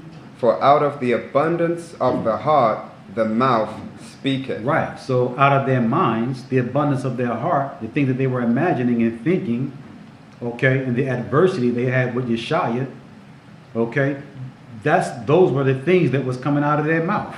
They was always in adversity. Nothing good came out of their mouth when it came to how they was dealing with Yeshua? Nothing. Everything was an attack. It was to try to ridicule him, to expose him, to cross-examine him. That's all they was doing. Nothing productive came out of their mouths. Nothing pertaining to righteousness, nothing pertaining to salvation, nothing. Okay, and this is how we behave sometimes. Nothing good comes out of our mouth. There's a cliche that if you can't say anything good, don't say anything at all. Okay, read. A good man out of the good treasure of the heart bringeth forth good things, and an evil man out of the evil treasure bringeth forth evil You things. see that? So the treasure is in your mind. It's in your thoughts, in your imaginations, and what you think about people. Those are the things you bring forth. Okay, a lot of times. And people can notice it. People can see it. People pick up on things. Even when you try to pretend that you're not feeling something towards a brother or a sister, they still pick up on it. People, because a lot of times it's the aura that's on our faces. A lot of times, then some things are vibrational too that we can just feel between one another. Okay, read. Verse 36. Mm-hmm. But I say unto you that every idle word that men shall speak, they shall give account thereof in the day of judgment. You see that? So in the day of judgment, every idle word that you spoke, everything that you uttered, okay, whether it was good or bad, okay, you're going to have to give an account for it. So, repent, you understand, and just make sure that you just try to monitor and examine the things you say, that comes out of your mouth from now on. Okay, let's move on. Let's get James, the 3rd chapter.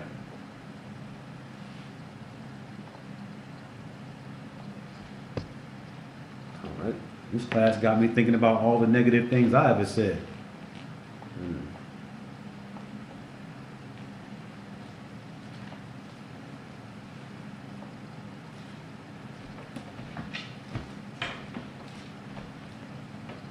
One moment.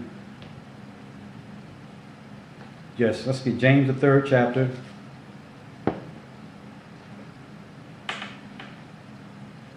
Give me a minute to get it. Excuse me.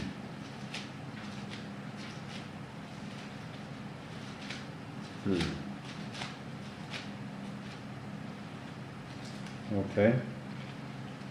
Hold up, sorry. Verse 21. Yes. Let's start from, James 3:1. The book of James, chapter 3 and verse 1. Mm-hmm. My brethren, be not many masters, knowing that we shall receive the greater condemnation. Mm-hmm. For in many things... Interesting. Can I respond to that? This is for you younger brothers and sisters. Be not many masters, because you're going to receive the greater condemnation. That's why you should wait on your ministry.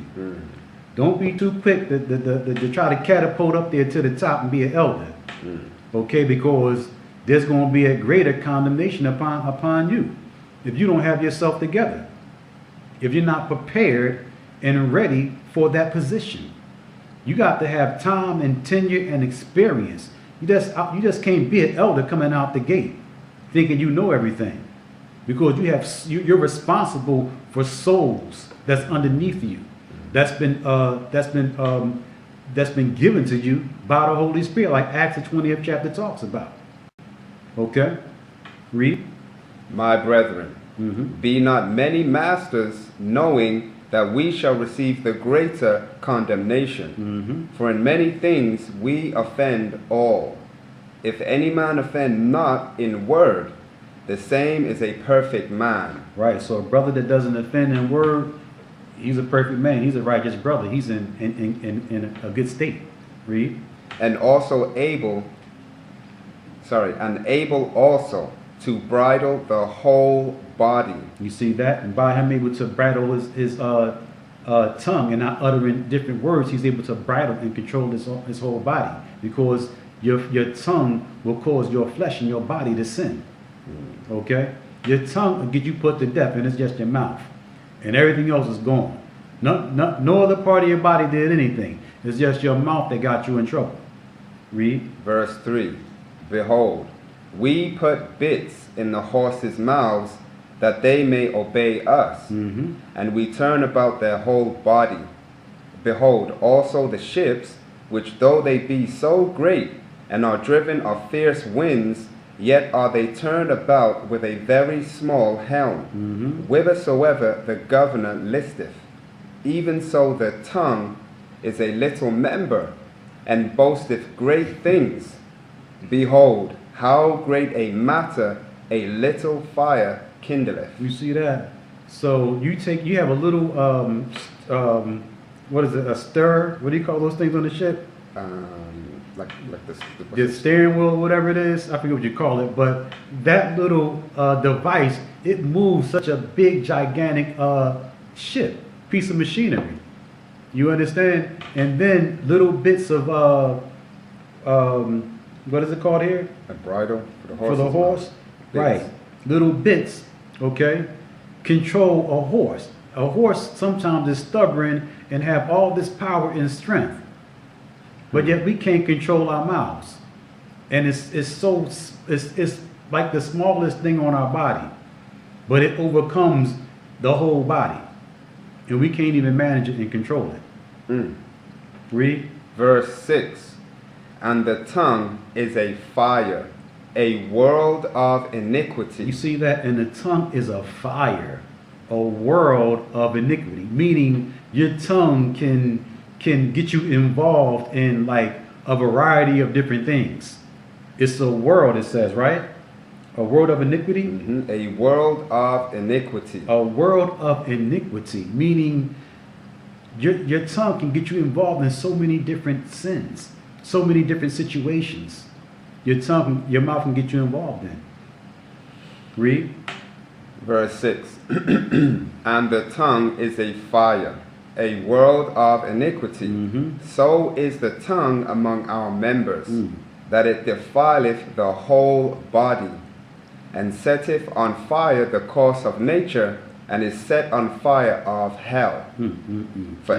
Sorry, go ahead. For every kind of beast, and of birds, and of serpents, and of things in the sea, is tamed, and have been tamed of mankind.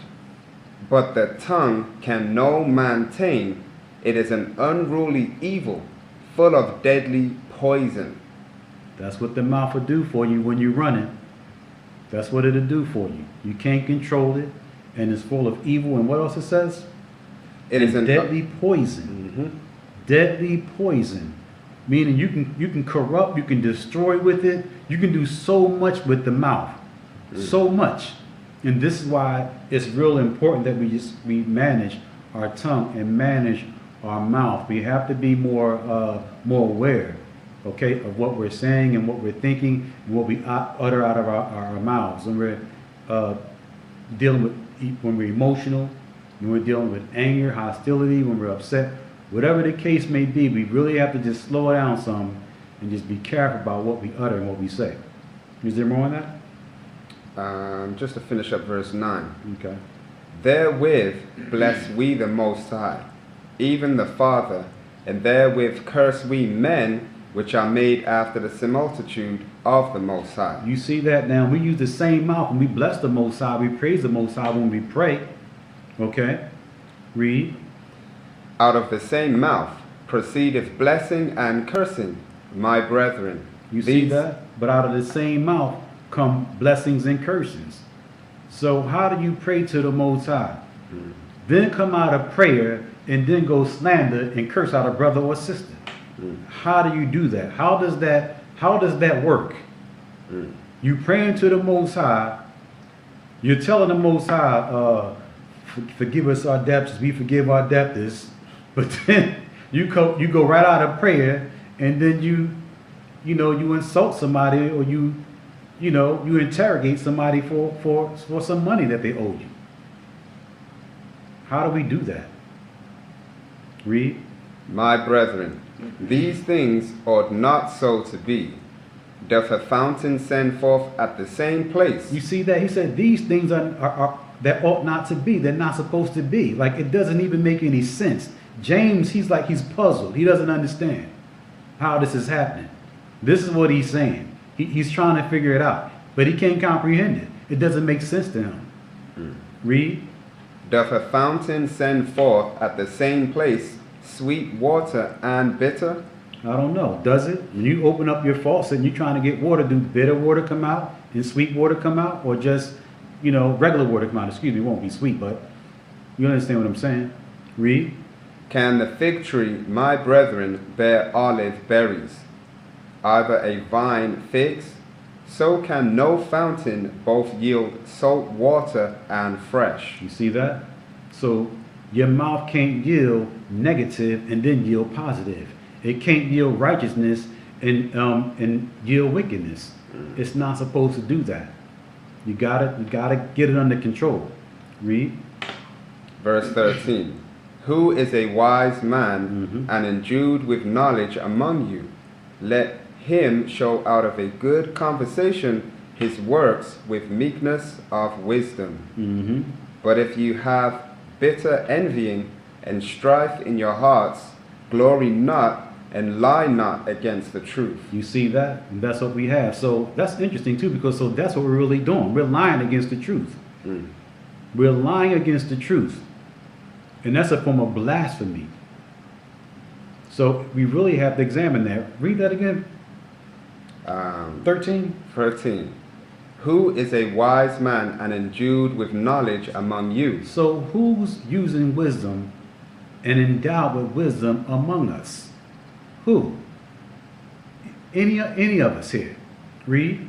Let him show out of a good conversation his works with meekness of wisdom. So how do we display our works towards the Most High? How do we display our works towards brothers and sisters? How do we do that? Read.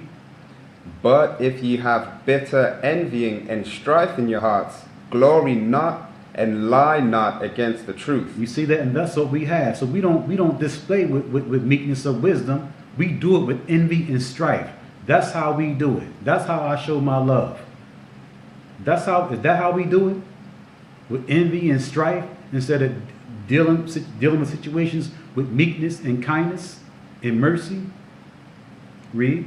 This wisdom descendeth not from above. You see that? The Most High says that doesn't descend from above. Being despiteful, being malicious, having evil, wicked intent, that doesn't come from the heavens. Doesn't come from the Most High. Those attributes are not of the Holy Spirit. Read. But is earthly, sensual, devilish. You see that? So it's earthly, carnal, okay? It's physical, sensual, and it says it's devilish, right? Demonic, satanic. That's what we do. So now we're practicing witchcraft. Read on. For where envying and strife is, there is confusion and every evil work. You see that? So where envy and strife is, and that's what we do a lot of times with our mouth. Envying one another, striving against one another. We do it verbally by backbiting and talking about and murmuring about one another, tale-bearing. That's how we do it. Read. Verse 17. But the wisdom that is from above is first pure, then peaceable, gentle, and easy to be entreated, full of mercy and good fruits, without partiality and without hypocrisy. You see that? We don't display those principles most of the time. We don't display those qualities. And we have to start examining ourselves and make sure that those are the characteristics that we put on and that we display when it comes to how we interact with one another and how we deal with each other. All right, there's more on that? Just to finish verse 18. Okay. And the fruit of righteousness is sown in peace of them that make peace. So the fruits of righteousness was what James just mentioned. Okay, and they're sown in people who make peace. Okay? So if you don't want to make peace, you're not going to exemplify those particular attributes. Okay, and when we attack one another with the tongue, with the mouth, okay, these are the things that we the negative energies are the things that we display, okay, to people. All right. So we got a few more scriptures, and it's almost over. Let's go back to the Apocrypha and get Ecclesiasticus, the book of Sirach, the 20th chapter. 28, and let's start from verse 9.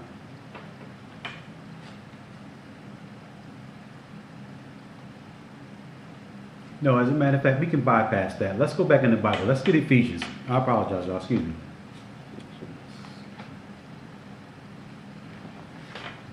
Because the rest of these series of scriptures keeps us in the Bible, so let's just do that. Okay.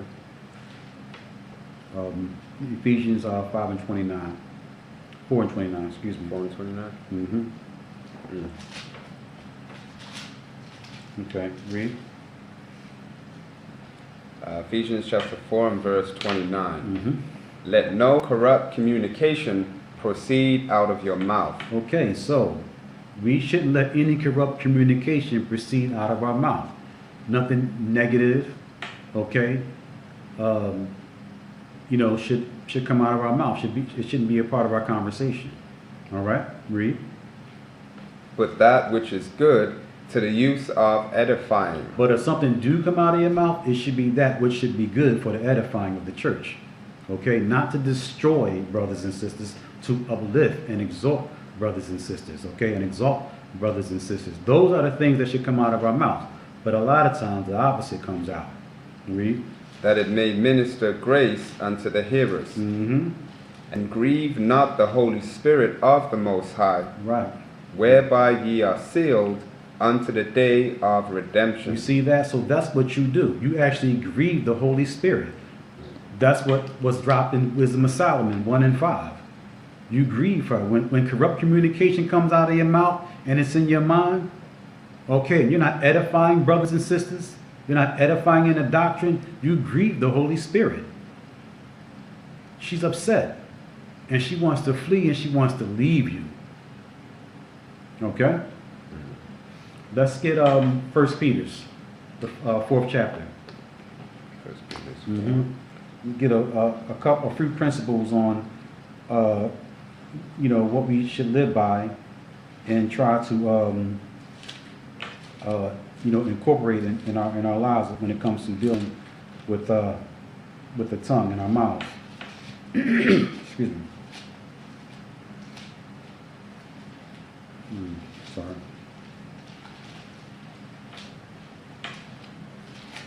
First Peter's 4 and 1. 1 Peter chapter 4 and verse 1. For as much then as Christ hath suffered for us in the flesh, arm yourselves likewise with the same mind. You see that? So as much as Yeshua have suffered for us in his flesh, we have to arm ourselves likewise with the same mindset that he has. So what does that mean? That we have to suffer in our flesh, the same way that he suffered in his flesh. So you got to subdue yourself, fight your flesh, fight those thoughts. Okay, fight those evil inclinations. You got to arm yourself with that same kind of mindset that Yeshua did, because he dealt with the same kind of common sin that we dealt with. But when he dealt with it and came across those particular encounters, he fought against it. And that's what we need to do. Okay, read. For he that hath suffered in the flesh hath ceased from sin. You see that? So when you suffer in your flesh, you cease from sin. You don't sin. You don't commit sin. You refrain. You abstain, okay, from sin, from sinful behavior, from sinful thoughts. Okay, read. That he no longer should live the rest of his time in the flesh to the lusts of men, but to the will of the Most High. You see that? But that's what we're doing. We're living the rest of our life still in the lust of this flesh, in the lust of men, the lust of this world. But we got baptized. That's what Yeshua died for. That's what he was crucified for us to be able to live our life, the rest of our life in newness of life. That's what we're supposed to be doing. Read that again. Verse 2, that he no longer should live the rest of his time in the flesh to the lusts of men, but to the will of the Most High. So we're not supposed to be living the rest of our life, the life that we're living out at the baptism. We're not supposed to be living it to the lust of men, to the lust of ourselves. Okay? We should be living our lives to the will and submitting to the will of the Most High. This is what we should be doing. Read. Verse 3. For the time past of our life may suffice us to have wrought the will of the Gentiles when we walked in lasciviousness, lusts, excess of wine, revelings, banquetings, and abominable idolatries. You see that? So in our past life, we was living according and going according to the course of this world. But now we're supposed to be living and going according to the course of Yeshaya. Read. I'll just jump down to 11. Yes, I'm sorry. 1 Peter 4 and 11. If any man speak, let him speak as the oracles of the Most High. If any man minister, let him do it as of the ability which the Most High giveth. Right, so if you're speaking, speak according to the oracles of the Most High and do it according to the ability that the Most High gives you, according to the blessing and the wisdom that He has bestowed upon you. Okay, don't try to be like somebody else. Be yourself. Okay, teach what you need to teach. You understand? Convey to the people what you need to convey to the people. All right, in your own spirit. All right. Let's move on. Let's get 1 Peter's. Let's go to 1 Peter's 1 and 16. Okay. Okay, so we're not supposed to live our life according to the society, according to the course of this world. Okay, according to the lust of men, according to our own lust. Read. 1 Peter's 1 and 16. This is how we should be living. Read. Or how we should be. Excuse me. Because it is written, Be ye holy, for I am holy. Right. It is written, Be ye holy, for I am holy.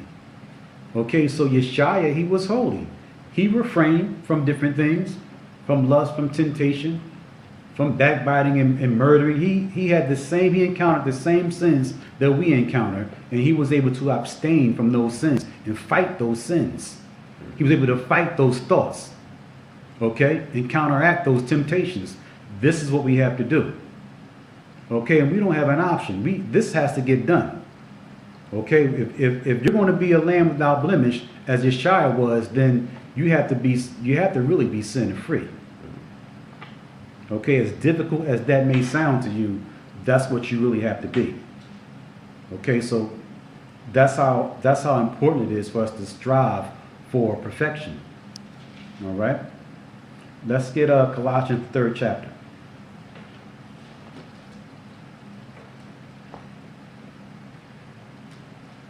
Okay, more on the principles of communication and the mouth and managing and controlling our tongue.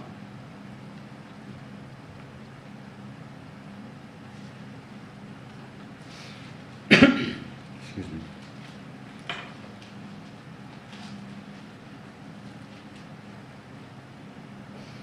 Let's start from verse 1. 3 and 1? Yes. Colossians chapter 3 and verse 1. If ye then be risen with Christ, seek those things which are above. This is interesting too, because it says, if you then been risen with Christ, with Yeshua. Okay, a lot of us, we need to figure that out again. Have we been risen with him? Because it's a possibility that some of us haven't. A lot of us need to go back to where we got baptized at and go get Yeshua, because we left him back there. He probably still in the water. Okay, no disrespect, not to be facetious or funny about it. Okay, but when we come up, we're supposed to come up with him, or come up as him, not come up as ourselves. We're supposed to be back there in the water, and Yeshua is supposed to be with us now.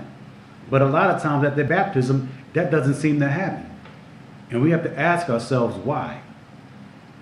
Okay, read. If you then be risen with Christ, seek those things which are above. You see that? So we should be seeking things that are above, not earthly things, not carnal things, not lustful things, not materialistic things. We're supposed to be seeking spiritual things.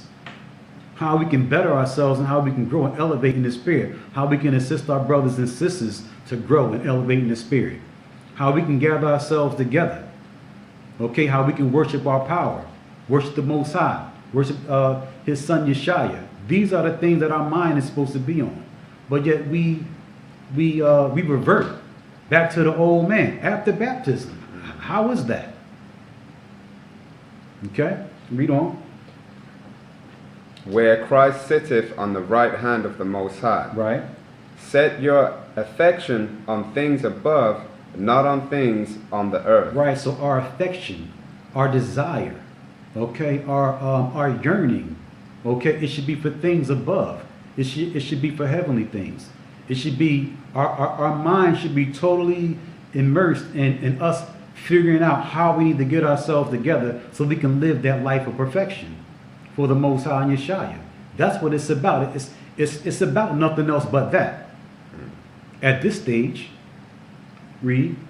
For ye are dead, and your life is hid with Christ in the Most High. So we're supposed to be dead. That old man is supposed to be dead. And your life, the life that you was living before baptism, it's not supposed to exist anymore after baptism. But a lot of times we find ourselves still living that old life, still thinking about that old life, still pursuing that old life. And it's wrong, and we have to examine that about ourselves. Read. Verse 4. When Christ, who is our life, shall appear. You see that? That's our life right now. Our life is not, your life is not your life. Your body is not of your own. Your time is not of your own. Your very existence right now today, it's not of your own. It's of Yeshua. That's the life that you're supposed to be living. His life. Okay, the life that you find in these Gospels. The life that you find in the Old Testament, in all the precepts, and all the records and information that we have about our forefathers, about our culture, our nationality, our tradition, our customs. That's the life that we're supposed to be living right now. But we still living like Americans. Or whatever country you're in. That's how we're still living. We're still in that mindset. Read. When Christ, who is our life, shall appear, then shall ye also appear with him in glory. You see that? So that's when people are supposed to see you again. That's when you get recognized again. Whatever your slave name was or whatever, that's, you understand, that's who get recognized again.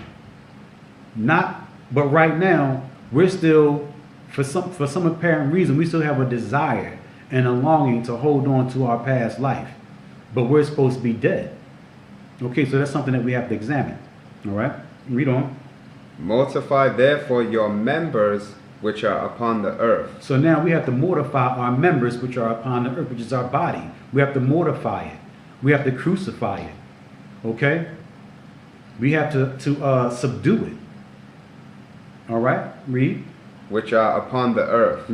Fornication, uncleanness, inordinate affection, evil concupiscence, and covetousness, which is idolatry. For which things' sake the wrath of the Most High cometh on the children of disobedience. You see that? So all these particulars, all these different characteristics is a representation of children who are disobedient towards the Most High. So he's going to bring his wrath upon individuals like this, upon people like this. So we can't be these things. We can't possess these characteristics and these traits. All right? Is there more on that, or that's it? I think that's it on that, right? Okay. Yeah, I think that's it. Let's get Psalms let's get Ephesians, the 5th chapter. And then we get Psalms next.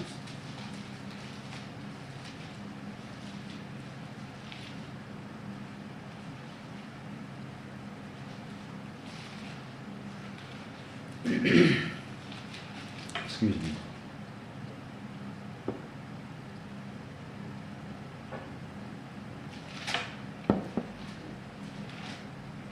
Three more scriptures, Mark.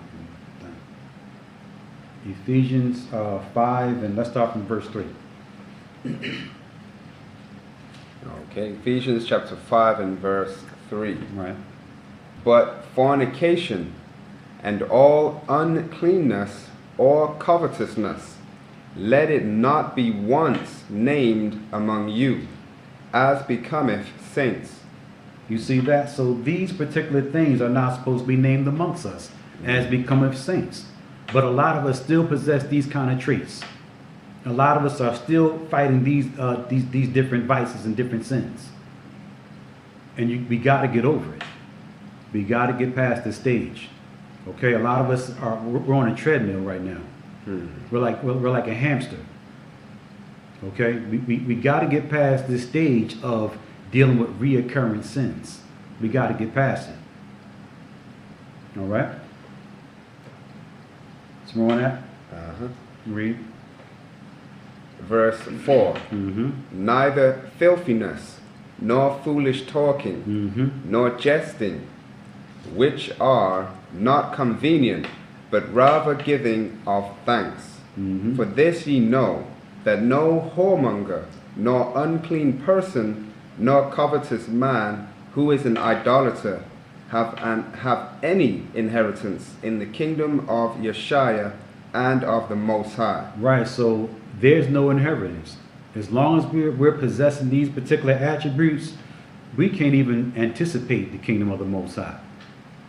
Okay? Read on. Verse 6. Let no man deceive you with vain words, for because of these things cometh the wrath of the Most High upon the children of disobedience. Here it is. Okay, so rolling in this manner, all you're going to achieve is the wrath of the Most High coming upon you, because you're a child in error. Okay, you're a child of rebellion and disobedience. All right, let's get Psalms the 37th chapter.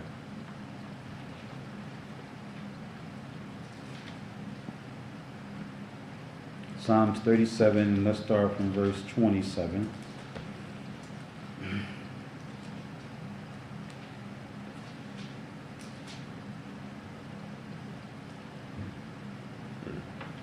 and 27.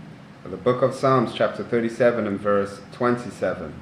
Depart from evil and do good, and dwell forevermore. Right, so the Most High says, depart from evil, right? And do good and dwell forevermore. This is your stability right here. This is what's going to sustain us, departing from evil. Okay? There's more on that?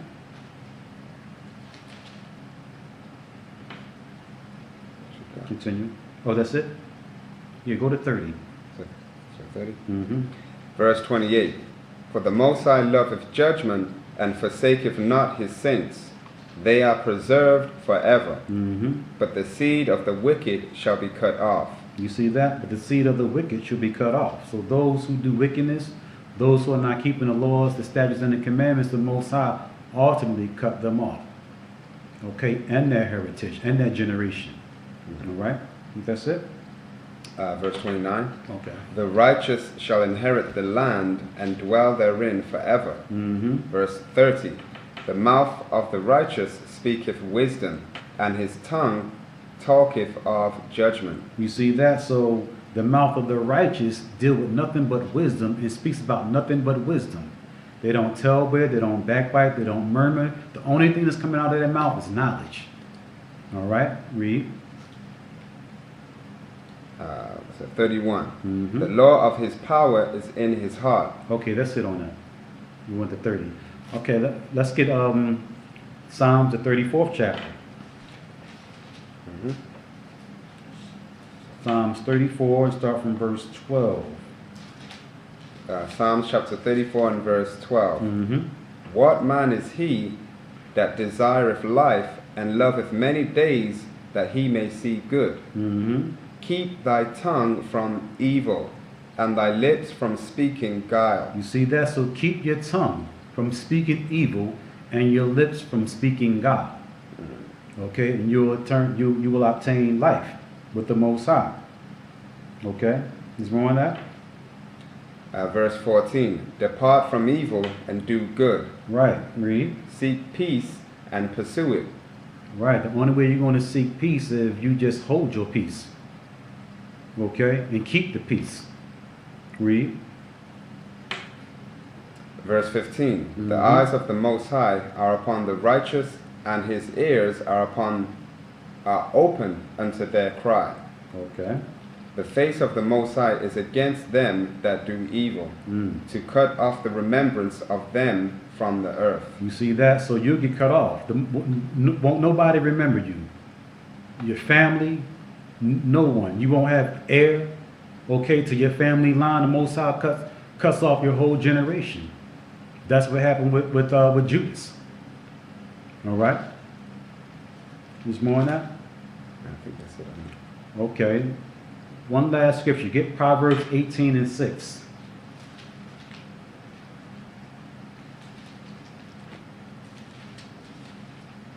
Let me get it real quick. Okay, read that. Proverbs chapter 18 and verse 6. Mm-hmm. A fool's lips enter into contention, and his mouth calleth for strokes. You see that? So a fool's lips, a fool's mouth enter into contention, and his mouth calleth for strokes. So when a fool says something, you understand, sometimes it causes contention, and he can instigate a situation, and it can turn serious, and then it call for strokes. You understand? You know, you might get to tussling with a brother or a sister.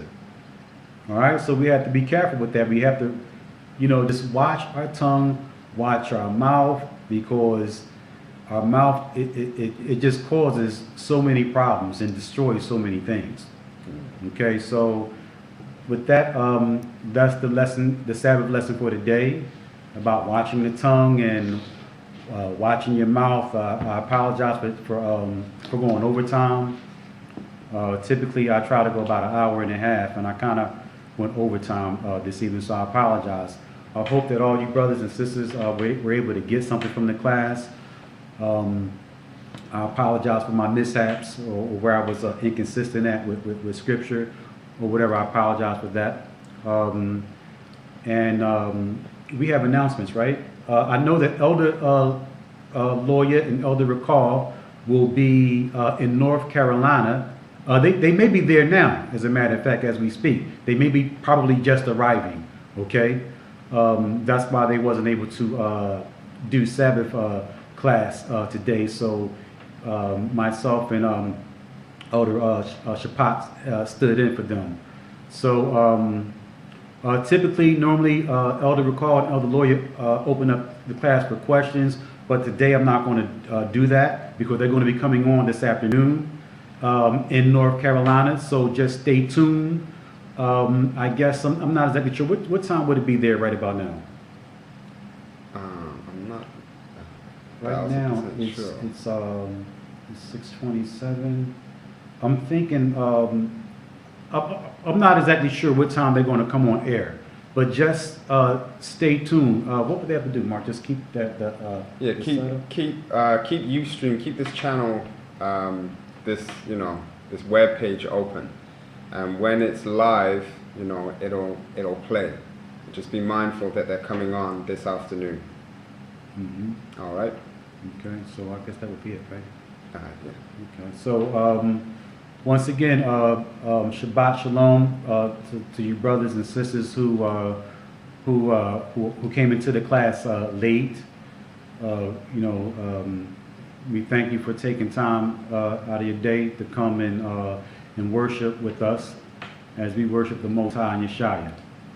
And so continue to have a blessed Sabbath and enjoy the rest of your afternoon. Or those of you who are in other areas, enjoy the rest of your evening, I guess I should say. So, okay, we have a few people responding. Okay, they're responding about the class. Okay, yeah, Thawada, I'm glad y'all enjoyed the class. Elder Yirach, he always put together real good studies. Okay, so thank him also as well. Okay, so that's it, right? That's it. Yeah. Okay. All right, brothers and sisters, shalom, and don't forget, tune in and just stay tuned for Elder Recall, Elder Lawyer, who will be broadcasting live